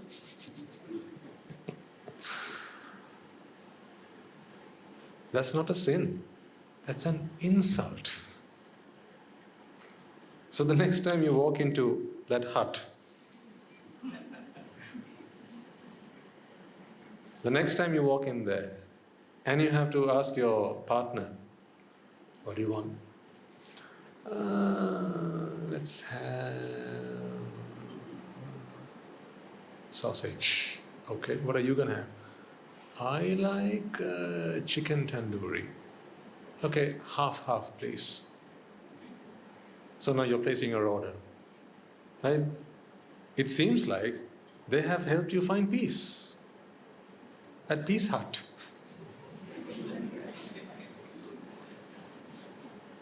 See how creative they have been?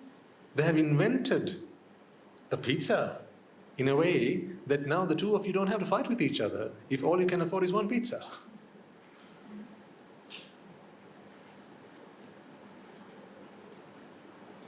But that's not peace. That's fake peace. That's not true peace. That's not peace. Don't fall for that. Peace is when it doesn't matter to you which flavor it is. Peace is when it doesn't matter to you what taste your tongue experiences. Peace is when it doesn't matter to you, ladies and gentlemen, what you see or whether you can see in the first place. Peace is when it doesn't matter to you what you're listening to or whether you can listen to and hear things in the first place. That's why a blind man who is also deaf is a man who is at such a war within himself. They're struggling inside. I don't mean everyone, but anyone who wishes to see and is blind, they're going through torture. Anyone who's deaf but wants to hear is going through torture. So you go to the doctor and the doctor tries to help you recover your eyesight. They help you recover your sense of hearing. That's the best they can do. So they give you a hearing aid and they give you seeing aids. That's all they can do. They can fix your physical form, but the doctor can't fix your mind. It's not the eye that wishes to see, it's the mind that wishes to see. It's not the eye that wishes to listen, it's the mind that wishes to listen. It's not the tongue that wishes to taste, ladies and gentlemen, it's your mind that wishes to taste. And it's neither your nose that wishes to smell, it's your mind that wishes to smell. That's why the Venerable Thero ended on a very profound teaching. The mind is foremost. Mind is the forerunner. Mano pubbangama dhamma, mano setta manomaya. Mind is foremost, mind is the forerunner. If you're suffering, it's because of your mindset. Not about anything, not because of anything that's going on in the outside world. Because mano pubbangama dhamma, mano setta manomaya. And if you're happy, then again the same is true. It's not because the world is in your favor. It's not so. It's not because you won the lottery you're happy today. You might have won the lottery, but just imagine someone else got to know that you won the lottery. You don't want that, do you? You won the lottery and everyone else in the village finds out. No? You like that? When you win the lottery, what's the first thing you want to do? Quiet. Why? Because now you have something that someone else wants. So how can you be happy? Boys, guys in the room, you think just because you wear arm candy, you can be happy? What you have, someone else will also want. Someone comes and another guy walks up to you and winks at your girlfriend. How are you going to feel? Yeah, that's quite nice, he winked at you. Anyone else wants to wink at my girlfriend? You invite everyone to come and wink at her? No, you don't like that. So just, think about it. Someone passes a compliment. Hey, your girlfriend, she's really pretty, isn't she? Someone says, and another guy. You'll say, well, yeah, thank you. But as you say thank you, in your heart you're thinking, don't you? Inside the thank you, isn't there a don't you? Yeah. Why? Because now you have something someone else desires. So how can you find peace then? If you really love yourself, not your girlfriend.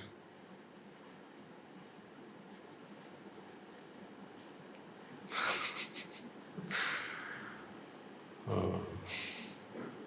Swamina said, what are you doing on about? Are you trying to tear the fabric of society? Huh? Tear it into smithereens? No, I'm just trying to share with you the truth of life. We can all fool ourselves until your last days. Just like people have been fooling you all your life, ladies and gentlemen, if you want, I will also come here and fool you. What's the point? You get married, you come up to me, and if I say, oh, sir, she's a very good-looking wife, congratulations. Oh, I tell the lady, madam, he's a very good-looking, fine gentleman, congratulations. You expect that from me? Then don't bring me. Because what I'll be telling you is, sir, madam, well, now if you have married, why don't you support each other on this journey? Because if you truly love your wife, help her to find happiness without you. If you truly love your husband, help him to find happiness without you. Otherwise, be with her forever. Do one of these two things. Either be with them forever till the end of time, or help them find happiness without you before you're gone. Checkmate.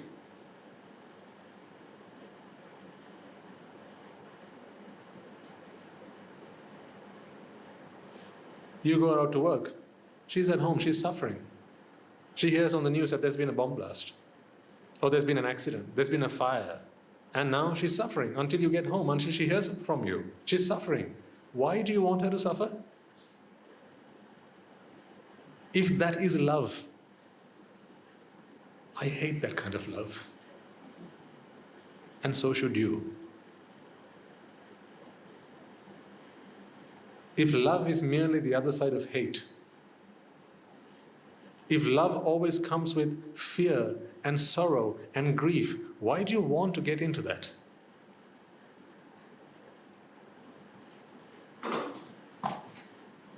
Why do you want to get into that?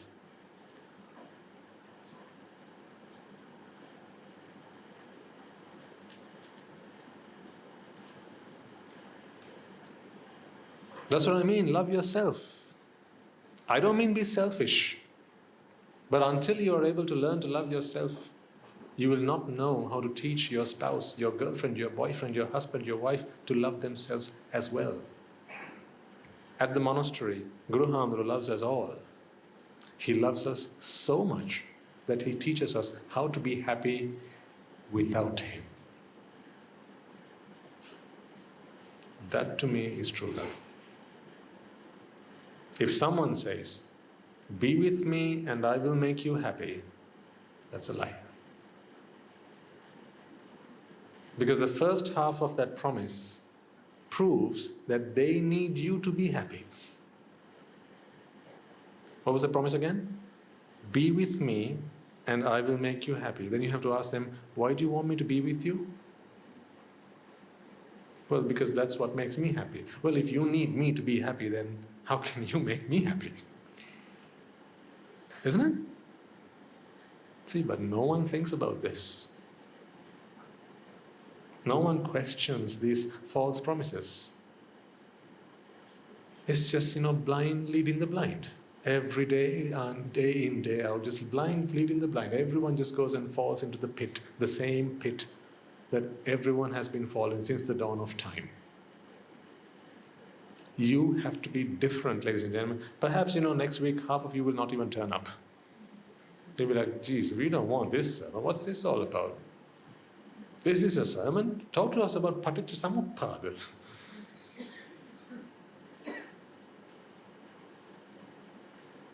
What's this Swaminatha talking about? Oh, it's too much, it's too hard, it's too harsh. No, this is the truth.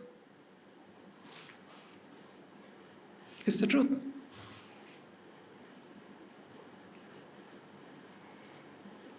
If you can come to some kind of agreement with life and make life more lenient to you, then come and tell me, and I will be more lenient. I will be more soft and gentle, and we can, sing a nursery rhyme.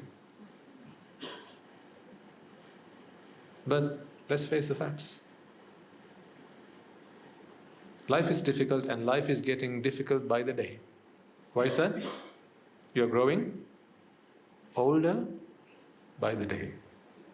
So if life was difficult 10 years ago, 10 years on, how is life now? Treating you well? Or has it just become that much more hard?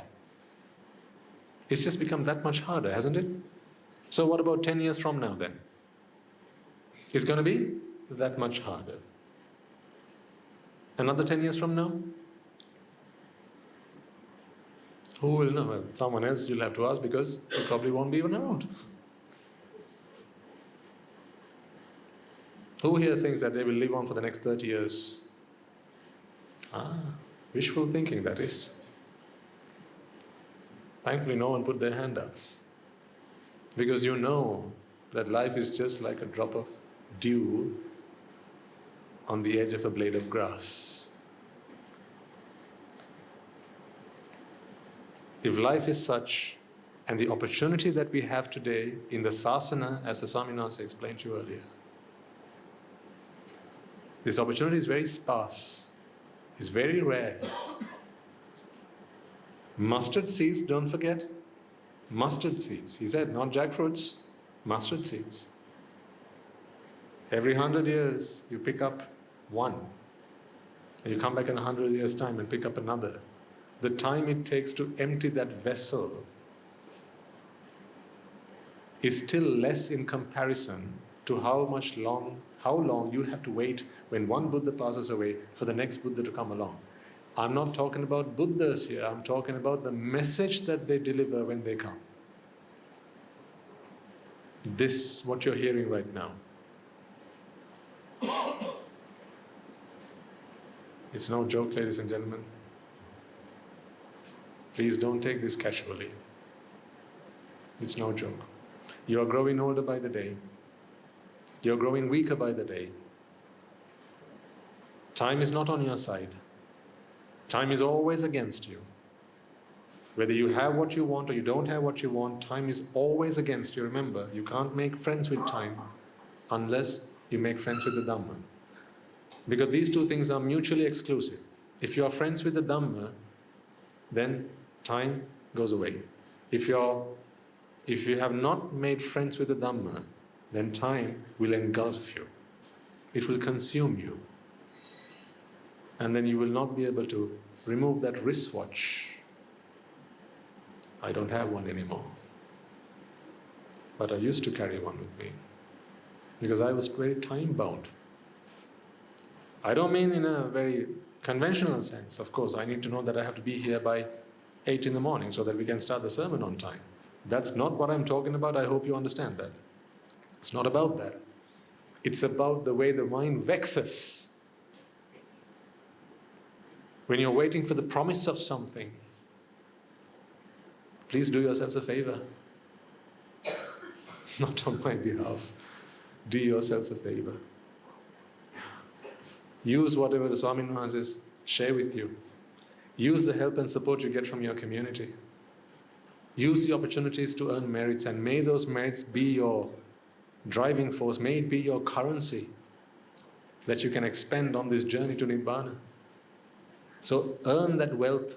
Earn that wealth in addition to whatever wealth you stick in your bank account. Don't make that the be-all and end-all of your life, folks. Because all that you will leave behind when you go, you can't take a cent with you, you know that. Your offspring, they're just waiting for you to pass away so that they can take all of it for themselves.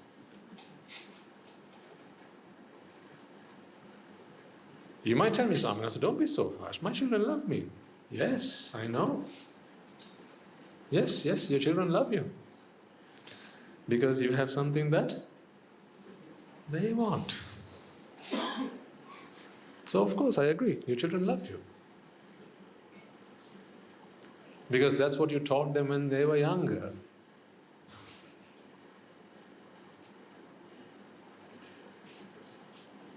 If you never taught them unconditional happiness, you always taught them conditional happiness, then what they learned was this: Ammi has something that I want.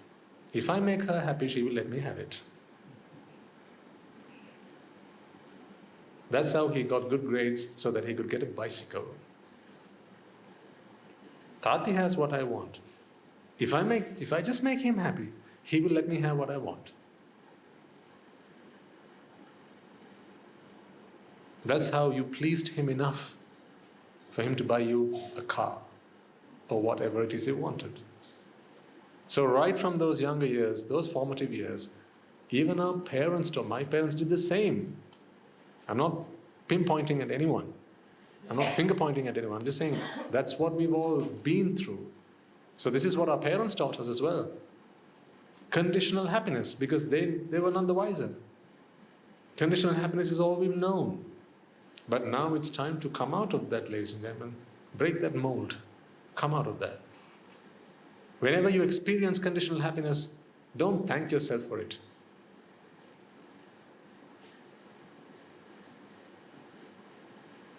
Give yourself a sympathy card.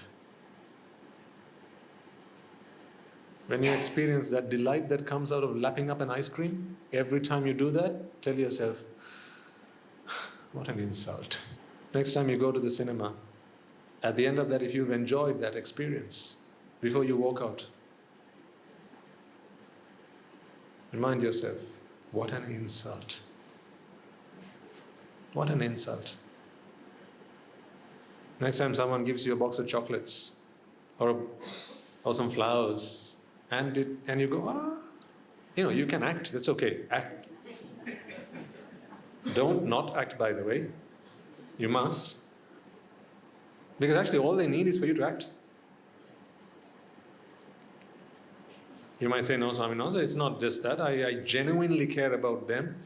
I'm authentic. I'm an authentic lover. I genuinely care about them. I really want them to be happy. I don't want them to just give me a show. Well, the thing is this though, you don't even know of their existence. If that didn't make sense, you'll have to listen to previous sermons. You don't even know of their existence. How can you be genuinely concerned about their happiness? In your world, they don't exist. How come? I know they exist. No, that's your perception of them.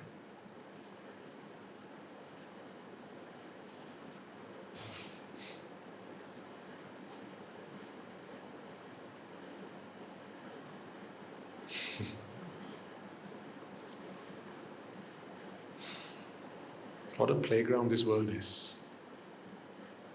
What a playground. People are just playing with their toys, pretending like adults. Pretending to be adults. They're just playing with their toys. Amongst them, there are a few like you who are prepared to be here and listen to all this. When I know this is not music to your ears. I get that. I'm not Bon Jovi. I understand. I'm not Ricky Martin. So this is not music to your ears. I get that. But you have to face the music. Although this is not music to your ears, you have to face the music. And that is the truth. It's not as melodious as you think it is. It's not as mellifluous as people might like you to think it is. It's not. But always not doom and gloom, ladies and gentlemen. That's not what I'm trying to say either. There is nothing more positive than the Buddhasasana. Do you always see me with a frown on my face? No, I've always carried this smile, but before I found the Dhamma, I carried it upside down. Did you get that? Okay. So I turned it the right side up. And now I have this. So it's not doom and gloom. The Buddhasasana is not that. The Buddhasasana begins where pleasure, joy, happiness in this world ends.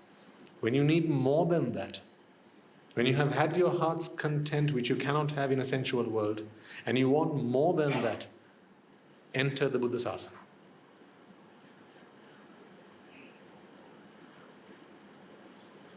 How many meals can you have at once? Say you have 2 dishes that you really like. One's a pudding, sticky toffee pudding. And then you have upside down, what do you call it?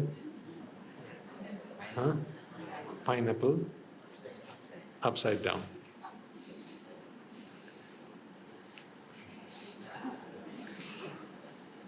I'm thankful that I have a very knowledgeable audience. Now they think, I shouldn't have said that. So on this side you have your sticky toffee pudding. On this side you have your pineapple upside down. Your 2 favorite dishes, your 2 favorite desserts. How many of these can you have at once?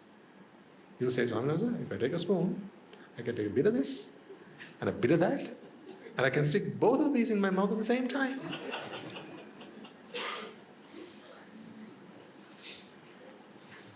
Or so you think. Here's what's really going on. When you taste sweetness, you can't taste sourness. When you taste sourness, you can't taste bitterness. When you taste bitterness, you can't taste saltiness. When you taste saltiness, you can't taste umaminess. They recently discovered another taste. You can only experience one sensation at a time. In the mind goes to work and it stitches up all these things together. It's a factory, your mind. Takes all these ingredients, uses memory banks so that it can retrieve sensations that it just had a flash of a second ago. It takes it from memory and then wraps it all up together and says, I'm having pudding. The truth is, your tongue has never actually tasted pudding. So whenever you experience this multitude of flavors and you think that it's all coming to you at once, your mind is not capable of that. Only one object at once. Only one object at once. But your mind is a wizard. What the mind does is it uses memory, takes fragments of memory from an experience it had just a flash of a second ago, and it adds that to other memories and then brings it all together, and now you have a concoction. That's purely mental. It's not the cake, it's not the pudding that you're tasting. That's why the same thing tastes different to two people.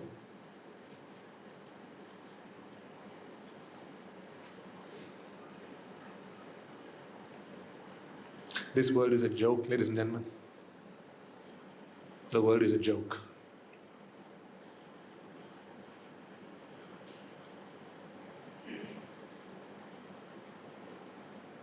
Don't you be the joker.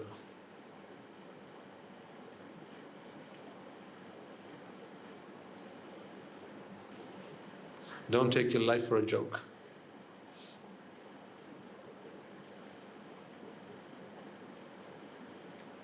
Please rise up. Open your wisdom eye. Be insightful. Take the teachings of the Buddha. Embrace them. Not because it was the Buddha who preached it. That's not what he would want from you. That's not what I want from you either. It's not your veneration that I want. You can venerate if you want. That is for you to earn merits. I don't want your veneration. I want your freedom. Freedom from whom? Freedom from yourself. Why? Why do I care about your freedom? You might think, Swaminatha, why don't you just go and worry about your own freedom? If you care so much about freedom, right? Just leave us. You go do your own thing. Go to a cave somewhere in the Himalayas or something and just, you do your practice in solitude. Why do you bother coming out to Rajagiriya and give these sermons and all that? Why? A good question. Why? Because Nibbāna is Nibbāna. It's not my Nibbāna and your Nibbāna. That's why. My fight is not for my Nibbāna, ladies and gentlemen. I don't know whether you understand what I'm saying. It's not for my Nibbāna I fight. I fight for Nibbāna. And Nibbāna is only going to happen in these minds. That's why I talk to you. It will happen in this mind as well, yes. But that's only one mind in which Nibbāna can happen. Nibbāna can happen in all of these minds. If you have a mind, Nibbāna can happen there. My fight is for Nibbāna, not my Nibbāna. The day I fight for my Nibbāna, it is not Nibbāna I'm fighting for. That's why we make this effort. That's why I'm willing to come this way. That's why I'm willing to talk to you. That's why I want to talk to you. Because you have the potential for Nibbāna. I don't know whether you will take it seriously. I don't know that. How can I? I don't know whether these words will just be music to deaf ears. I'm not suggesting that, but I mean, let's be honest, I can't know, can I? I can't know. I mean, if you wanted to, not that you're doing it, if you wanted, you could come sit down here because you get a free sandwich at the end. Don't say that, Swami once. Okay, not for the sandwich. But because you can cheer me on at the end. You can do it, Swaminatha, you can do it.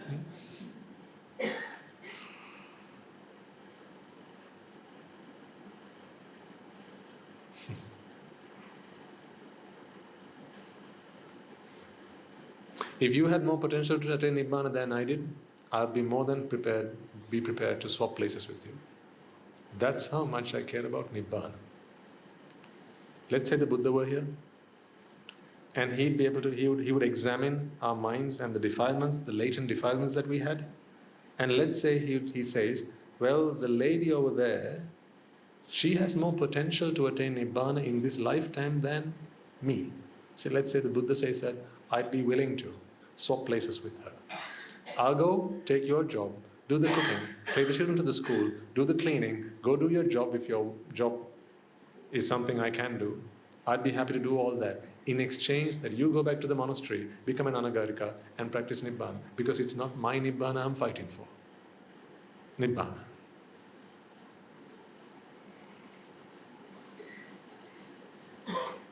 I'm more than happy to do that. But because we don't have the Buddha here today, we don't know who has the true potential for it. All we can do is fight for it. Believe that we can, believe in ourselves, believe in the Dhamma, take refuge in the Noble Triple Gem, get support from the Mahasangha, have that noble association, try and relentlessly do as many merits as we possibly can, and keep fighting for it, for Nibbana. Not your Nibbana or my Nibbana. When you make an offering to the Arami, whose Nibbana are you making that offering for? You don't have any children, but on some occasions you come and you offer books, stationery to the children. You don't have any children. You don't have any of your children at the monastery. But then why do you? It's for Nibbana.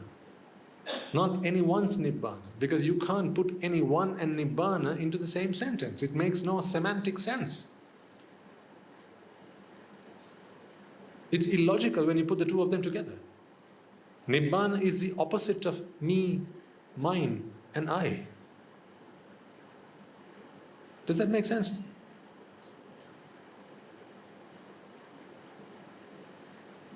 You may be a gentleman, but you wish to make an offering to the Anagarikas. So you may think, well, they're no one to me. I'm not even the same gender. So, what gender is Nibbana?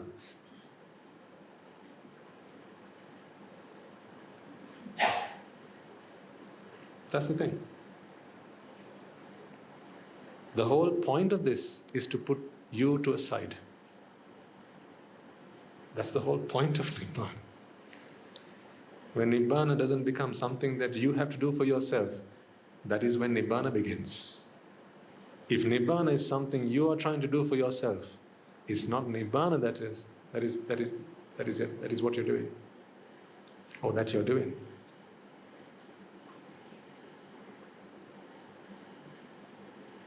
So we are all in this together. You and I, we are all in this together. We are all striving for Nibbana, not anyone's Nibbana, but Nibbana. That is why if there's a merit that you cannot do, ladies and gentlemen, it is worth your while inviting, encouraging, enticing someone else to do it.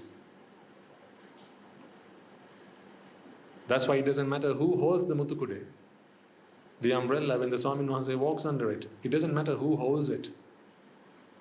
I always speak to the ladies in the house, don't ever think, oh, we are only women, how can we ever earn that merit?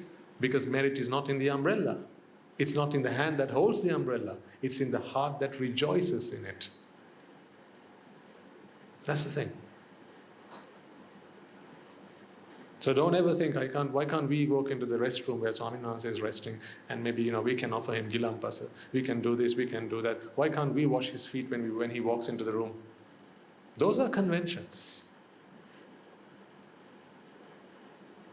Because you see, the moment you start asking the question, why can't I, why can't we, why can't me, what have you sacrificed already?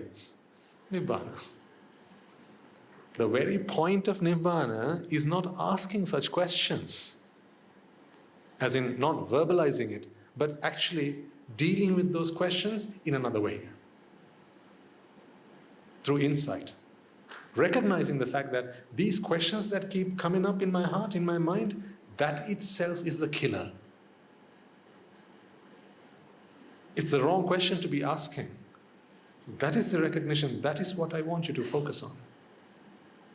See, at the end of this, ladies and gentlemen, if we are successful in what we do, at the end of these talks, there will be no men or women in this house.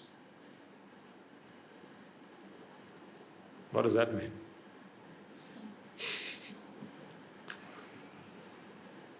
You will lose your sense of gender identity. Yes, Swamin Wahanse, I've heard that's called dementia. No, not that way.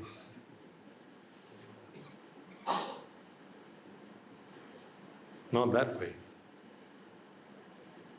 If you identify yourself as a woman, if you identify yourself as a man, ladies and gentlemen, then you will build a world around you. And then you will define everything in your world according to that. And then you will ask yourself, what rights do we women have in this world? Rights that men have and we don't. Let's fight for them.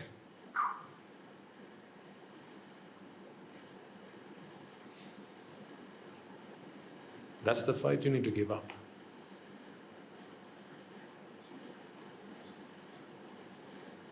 People will not like to hear these words. They might censure these videos and say, gosh, see what are you saying? We are fighting for women's rights, and what does he say? Why is he so against women? Someone might even ask, I am not against women. If there's anyone who loves a woman, he's someone who helps them recognize that they're not women in the first place.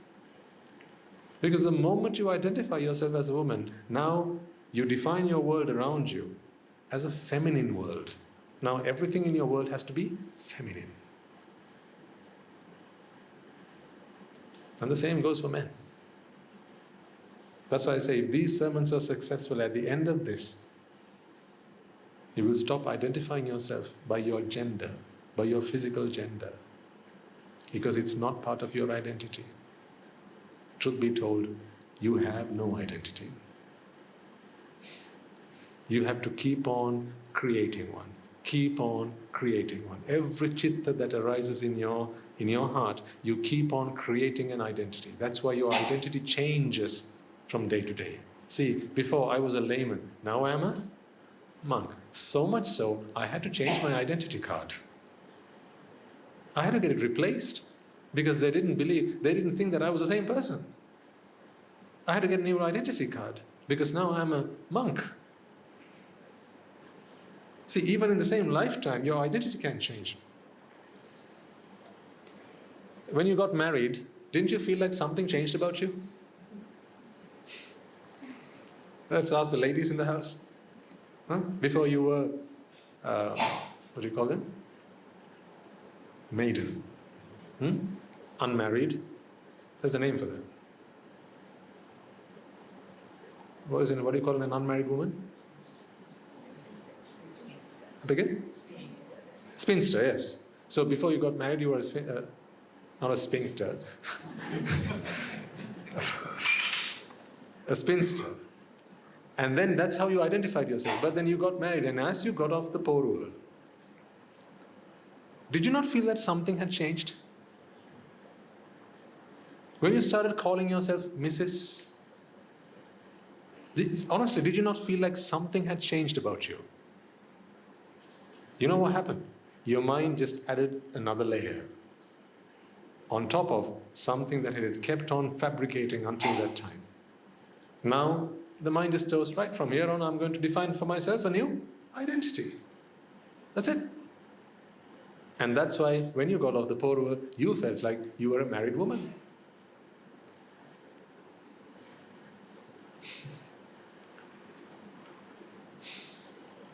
When you become a mother, you'll feel the same.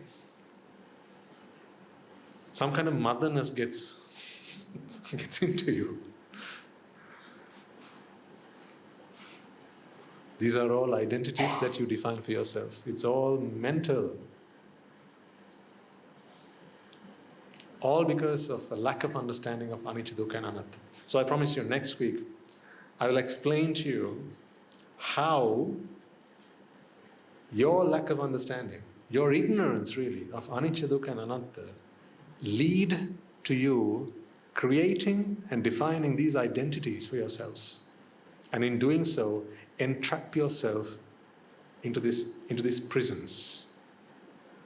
And soon after, you suffer. Because now that you're a woman, if someone speaks against women, it hurts you. It does. If someone says, we're opening up a new hotel, but women are not allowed. What? Just imagine they change the rules, the law of the land, and said, from here on, women are not allowed to drive. There'd be a civil, there'd be riots and all sorts. Why? Because it's an insult on whom? On women. And just imagine they said, from here on, men cannot vote. Only women can, so women cannot drive and men cannot vote. What do you think there'll be? A civil war. There will. Because you feel like you have been offended. Your sense of identity has been undermined. And the funny thing is, you don't have one. So the last thing I'll say for today, if you recall, one of the very first sermons we did, many months ago, maybe even a few years ago, in that sermon I touched on the topic of what is the purpose of Buddhism? What is it that you have to let go of? There is nothing to let go. You just need to realize that there is nothing to let go. It's a realization. Until you realize that, you will keep on thinking that there are these things in this world, these entities in this world, these identities in this world that are so precious that they have to be protected. They have to be mine. And until then, you will keep on fighting for them. But the day you realize that there is really nothing in this world per se, now there is nothing to let go. That's why in Buddhism, in Buddhist philosophy, I don't know about the religion, but in Buddhist philosophy, it starts at realization and it ends at realization. Really, you could do it with your arms folded. You don't have to do anything. You don't have to go anywhere. Of course you have to do merits and all that, but even merits happen in the mind. But it's a realization. Today why can't all schools be co-ed schools? Why do they have girls' schools and boys' schools? Because if they put all the children together, there'd be problems. Why? Why is that? Because before they teach science, there's something else that they should have been taught. Before they teach math and history and social studies, there's something else that they should have been taught. That is anicca, dukkha, and anatta. The philosophy of Buddhism. Because if they'd learned that, they'd realize that they were neither boys nor girls. If you walk into our school at the Arame, on the whiteboard, there's a little note that teachers put in, and it just keeps getting refreshed from time to time. The other day I went up to the school, and on there it said, in Sinhalese it was, "Oba pirimiyekda." This was in one of the boys' classrooms. Translated, "Are you a male?" So that was on display throughout the lesson. So from time to time the teachers would point at it. Just point, that's it. And they carry on with the lesson. From time to time the teacher pauses, points at it. Now even of course at the monastery our boys' classes are separate to the girls' classes. Yes. Why? Because we don't hire arahants. We help them become arahants. At the point they come to a realization that I am neither male nor female, now you don't have to separate them.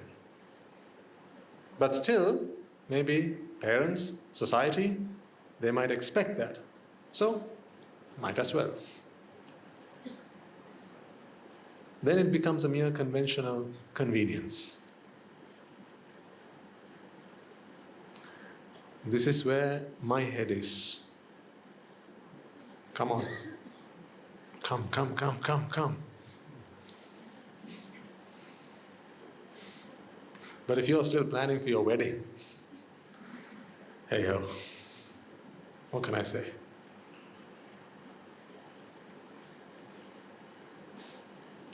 If you're still planning for your next outing, it's okay, over time. This didn't happen to me overnight, it happened to me over time, not overnight. So it'll happen to you over time. But whether it comes earlier or later, this is the truth that you must understand. So next week we will use this to help you really understand in a very practical way what anicca, dukkha and anatta mean. So please do try and make an effort to come in as you would.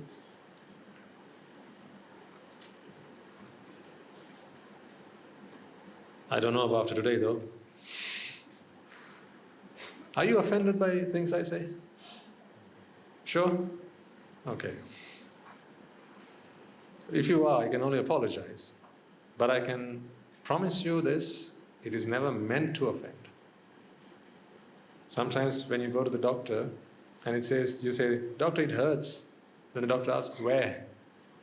"Here, just on my back." And what does the doctor do?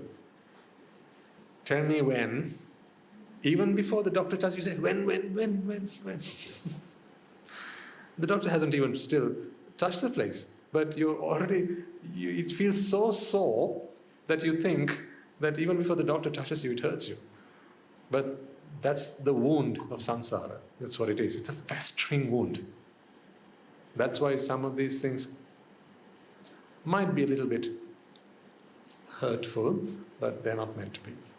They're not meant to offend. It's only, if you could see how much love and compassion there is here for you. Well, let's leave it at that. If you could. If you could, you would, wouldn't you? But the only proof is this, that is, I'm sharing with you something I practice. If you practice, you will enjoy the same bliss that I do today.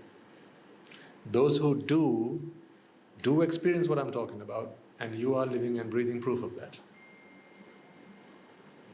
Time and time you come up here and say, "Swaminathan sir, I have experienced what you're talking about. This transformation has begun to happen with me. It's taken its time, but it's begun to happen within me, and I'm forever grateful to the Dhamma for that." Those who have experienced what I'm talking about here, they never get offended. Because they know that these words are only meant with the best of intentions. So maybe if you're a first timer, it can happen. Sometimes you might feel, "Good Lord, I'm not going to come back here." From the moment he started, he's just been attacking us and offending us and saying that I'm not even a man.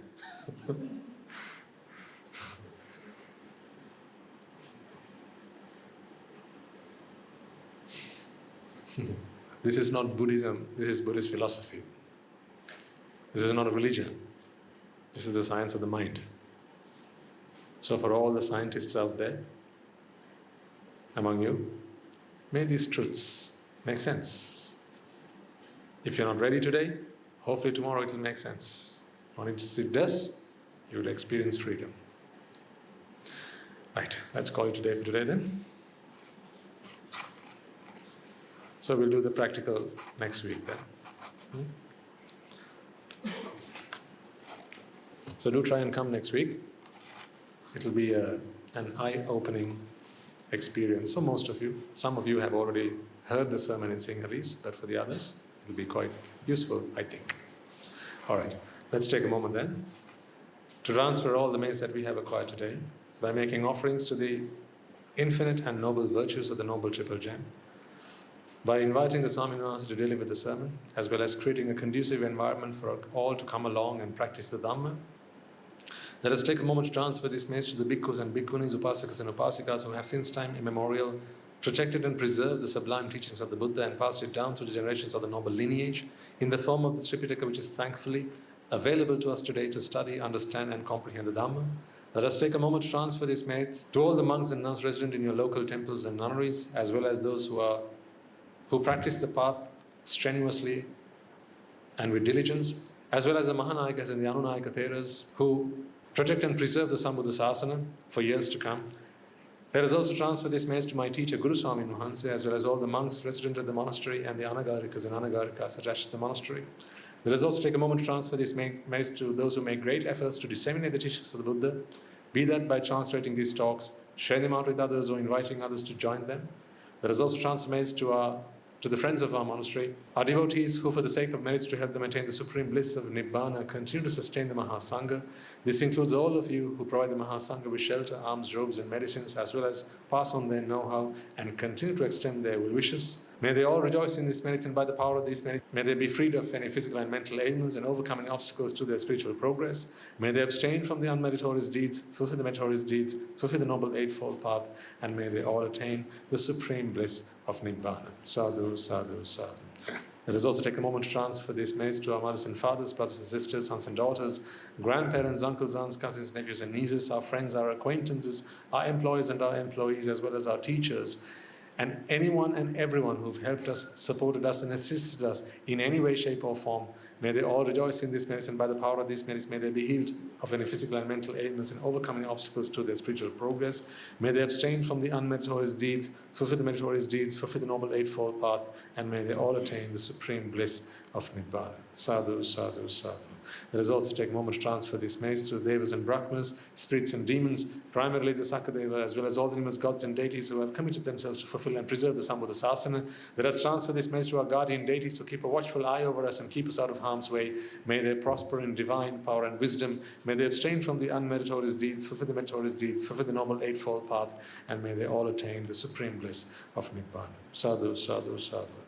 Let us also take a moment to transfer this message to those who passed away in our name, our forefathers, our ancestors, our loved ones, reminding ourselves that it is in their blood, sweat and tears today we are able to enjoy the comforts of life as we do. Let us also transfer this message to members of the armed forces, as well as the police force who sacrifice their lives to protect the peace and harmony of our nation, as well as those who lost their lives to natural disasters and calamities such as tsunamis and earthquakes, landslides, fires, floods, pandemics and so on, reminding ourselves that in this infinite long journey of samsara, they will all have been mothers and fathers to us, friends to us, siblings to us, friends and acquaintances to us. And so with an abundance of loving kindness and compassion towards all of them, let us transfer all these merits to all. And by the power of these merits, if any of them have been born in the woeful planes, they redeem themselves and be born in the blissful plane. May they abstain from the unmeritorious deeds, fulfill the meritorious deeds, fulfill the Noble Eightfold Path, and may they all attain the supreme bliss of Nibbana. Sadhu, sadhu, sadhu. And finally, may by the power and blessings of all the merits we have acquired throughout the day, we be able to witness the advent of many hundreds of thousands of arahants on this blessed land.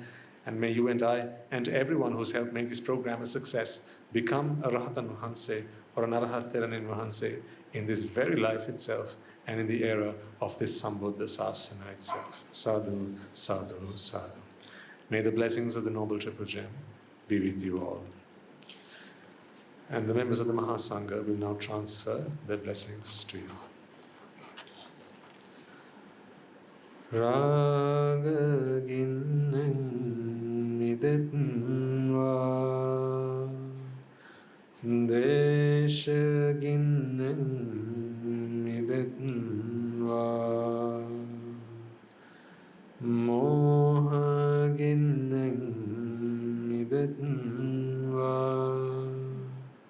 Nibbāna parama sukhayen Sukhita taratva Nibbāna parama sukhayen Sukhita taratva Mamada loka Siyalu satvayo Nibbāna parama sukhayen Sukhita taratva Nibbāna parama sukhayen Sukhita taratva Nibbāna parama sukhayen Sukhita taratva